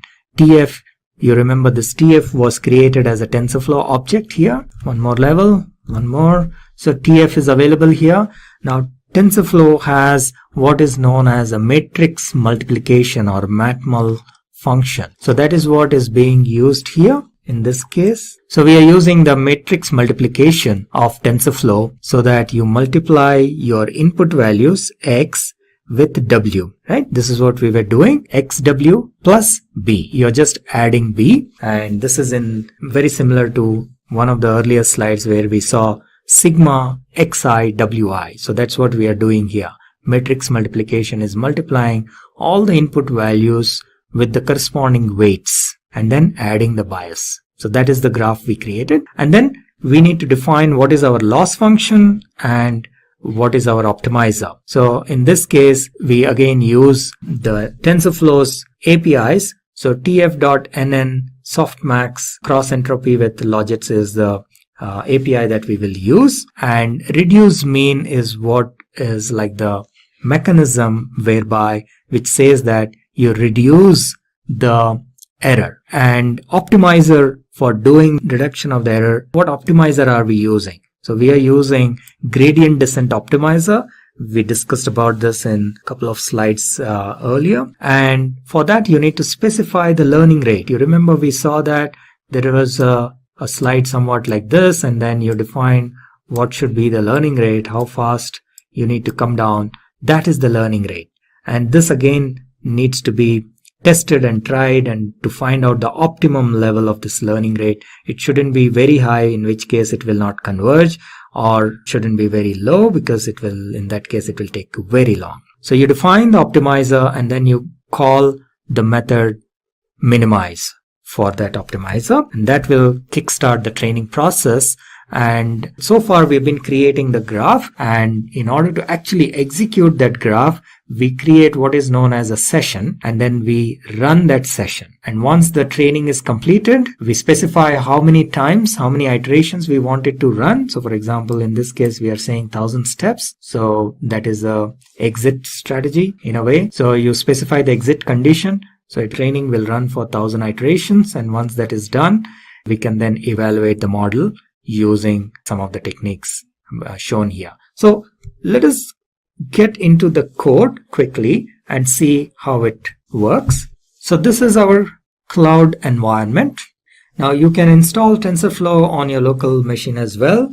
I'm showing this demo on our existing cloud, but you can also install TensorFlow on your local machine, and there is a separate video on how to set up your TensorFlow environment. You can watch that if you want to install your local environment. Or you can go for any cloud service, like for example Google Cloud, Amazon, or Cloud Labs. Any of these you can use and run and try the code. Okay, so it has got started. We will log in. Alright, so this is our deep learning tutorial code, and this is our TensorFlow environment. And so let's get started. We have seen a little bit of a code walkthrough in the slides as well. Now you will see the actual code in action. So the first thing we need to do is import TensorFlow, and then we will import the data. And we need to adjust the data in such a way that the one hot encoding is set to true, one hot encoding, right? As I explained earlier. So in this case, the label values will be shown appropriately. And if we just check what is the type of the data, so you can see that this is our data sets, Python data sets. And if we check the number of images, the way it looks, this is how it looks. It is an array of type float 32. Similarly, the number, if you want to see what is the number of training images, there are 55,000, then there are test images 10,000, and then validation images 5,000. Now let's take a quick look at the data itself, visualization. So we will use matplotlib for this. And if we take a look at the shape, now shape gives us like the dimension of the tensors or the arrays, if you will. So in this case, the training data set, if we see the size of the training data set using the method shape, it says there are 55,000 and 55,000 by 784. So remember, the 784 is nothing but the 28 by 28, 28 into 28. So that is equal to 784. So that's what it is showing. Now we can take just one image and just see what is the the first image and see what is the shape. So again, size, obviously it is only 784. Similarly, you can look at the image itself, the data of the first image itself. So this is how it shows. So large part of it will probably be zeros, because as you can imagine, in the image only certain areas are written, rest is blank. So that's why you will mostly see zeros, either it is black or white. But then there are these values are, so the values are actually, they are scaled, so their values are between 0 and 1. Okay, so this is what you're seeing. So certain locations there are some values, and then other locations there are zeros. So that is how the data is stored and loaded. If we want to actually see what is the value of the handwritten image, if you want to view it, this is how you view it. So you create, like, do this reshape, and Matplotlib has this feature to show you these images. So we will actually use the function called imshow, and then if you pass this parameters appropriately, you will be able to see the different images. Now I can change the values in this position, so which image we are looking at, right? So we can say, if I want to see what is there in maybe 5000, right? So 5000 has 3. Similarly, you can just say 5. What is in 5? 5 has 8. What is in 50? Again 8. So basically, by the way, if you're wondering how I'm executing this code, Shift Enter, in case you're not familiar with Jupyter Notebooks, Shift Enter is how you execute each cell, individual cell. And if you want to execute the entire program, you can go here and say run all. So that is how this code gets executed. And here again, we can check what is the maximum value and what is the minimum value of these pixel values. As I mentioned, it is scaled, so therefore it is between, the values lie between 1 and 0. Now this is where we create our model. The first thing is to create the required placeholders and variables, and that's what we are doing here, as we have seen in the slides. So we create one placeholder and we create 2 variables, which is for the weights and biases. These 2 variables are actually matrices. So each variable has 784 by 10 actual values. Okay, so one for this 10 is for each neuron. There are 10 neurons, and 784 is for the pixel values inputs that are given, which is 28 into 28. And the biases, as I mentioned, one for each neuron, so there will be 10 biases. They are stored in a variable by the name B. And this is the graph, which is basically the multiplication of these matrix multiplication of X into W, and then the bias is added for each of the neurons. And the whole idea is to minimize the error. So let me just execute. I think this code is executed. Then we define what is the Y value is basically the label value. So this is another placeholder. We had X as one placeholder and Y underscore true as a second placeholder, and this will have values in the form of 10 digit arrays. And since we said one hot encoded, the position which has a 1 value indicates what is the label for that particular number. All right, then we have cross entropy, which is nothing but the loss function, and we have the optimizer. We have chosen gradient descent as our optimizer. Then the training process itself. So the training process is nothing but to minimize the cross entropy, which is again nothing but the loss function. So we define all of this in the form of a graph. So up to here, remember what we have done is we have not exactly executed any TensorFlow code till now. We are just preparing the graph, the execution plan. That's how the TensorFlow code works. So the whole structure and format of this code will be completely different from how we normally do programming. So even with people with programming experience may find this a little difficult to understand it, and it needs quite a bit of practice. So you may want to view this video also maybe a couple of times to understand this flow, because the way TensorFlow programming is done is slightly different from the normal programming. Some of you who, let's say, have done maybe Spark programming to some extent will be able to easily understand this, but even in Spark, the programming, the code itself is pretty straightforward. Behind the scenes, the execution happens slightly differently. But in TensorFlow, even the code has to be written in a completely different way. So the code doesn't get executed in the same way as you have written. So that's something you need to understand, and a little bit of practice is needed for this. So far what we have done up to here is creating the variables and feeding the variables, and or rather not feeding, but setting up the variables and the graph. That's all. Defining maybe the what kind of a network you want to use. For example, we want to use softmax and so on. So you have created the variables, how to load the data, loaded the data, viewed the data, and prepared everything, but you have not yet executed anything in TensorFlow. Now the next step is the execution in TensorFlow. So the first step for doing any execution in TensorFlow is to initialize the variables. So anytime you have any variables defined in your code, you have to run this piece of code always. So you need to basically create what is known as a node for initializing. So this is a node. You still are not yet executing anything here. You just created a node for the initialization. So let us go ahead and create that. And here onwards is where you will actually execute your code in TensorFlow. And in order to execute the code, what you will need is a session, TensorFlow session.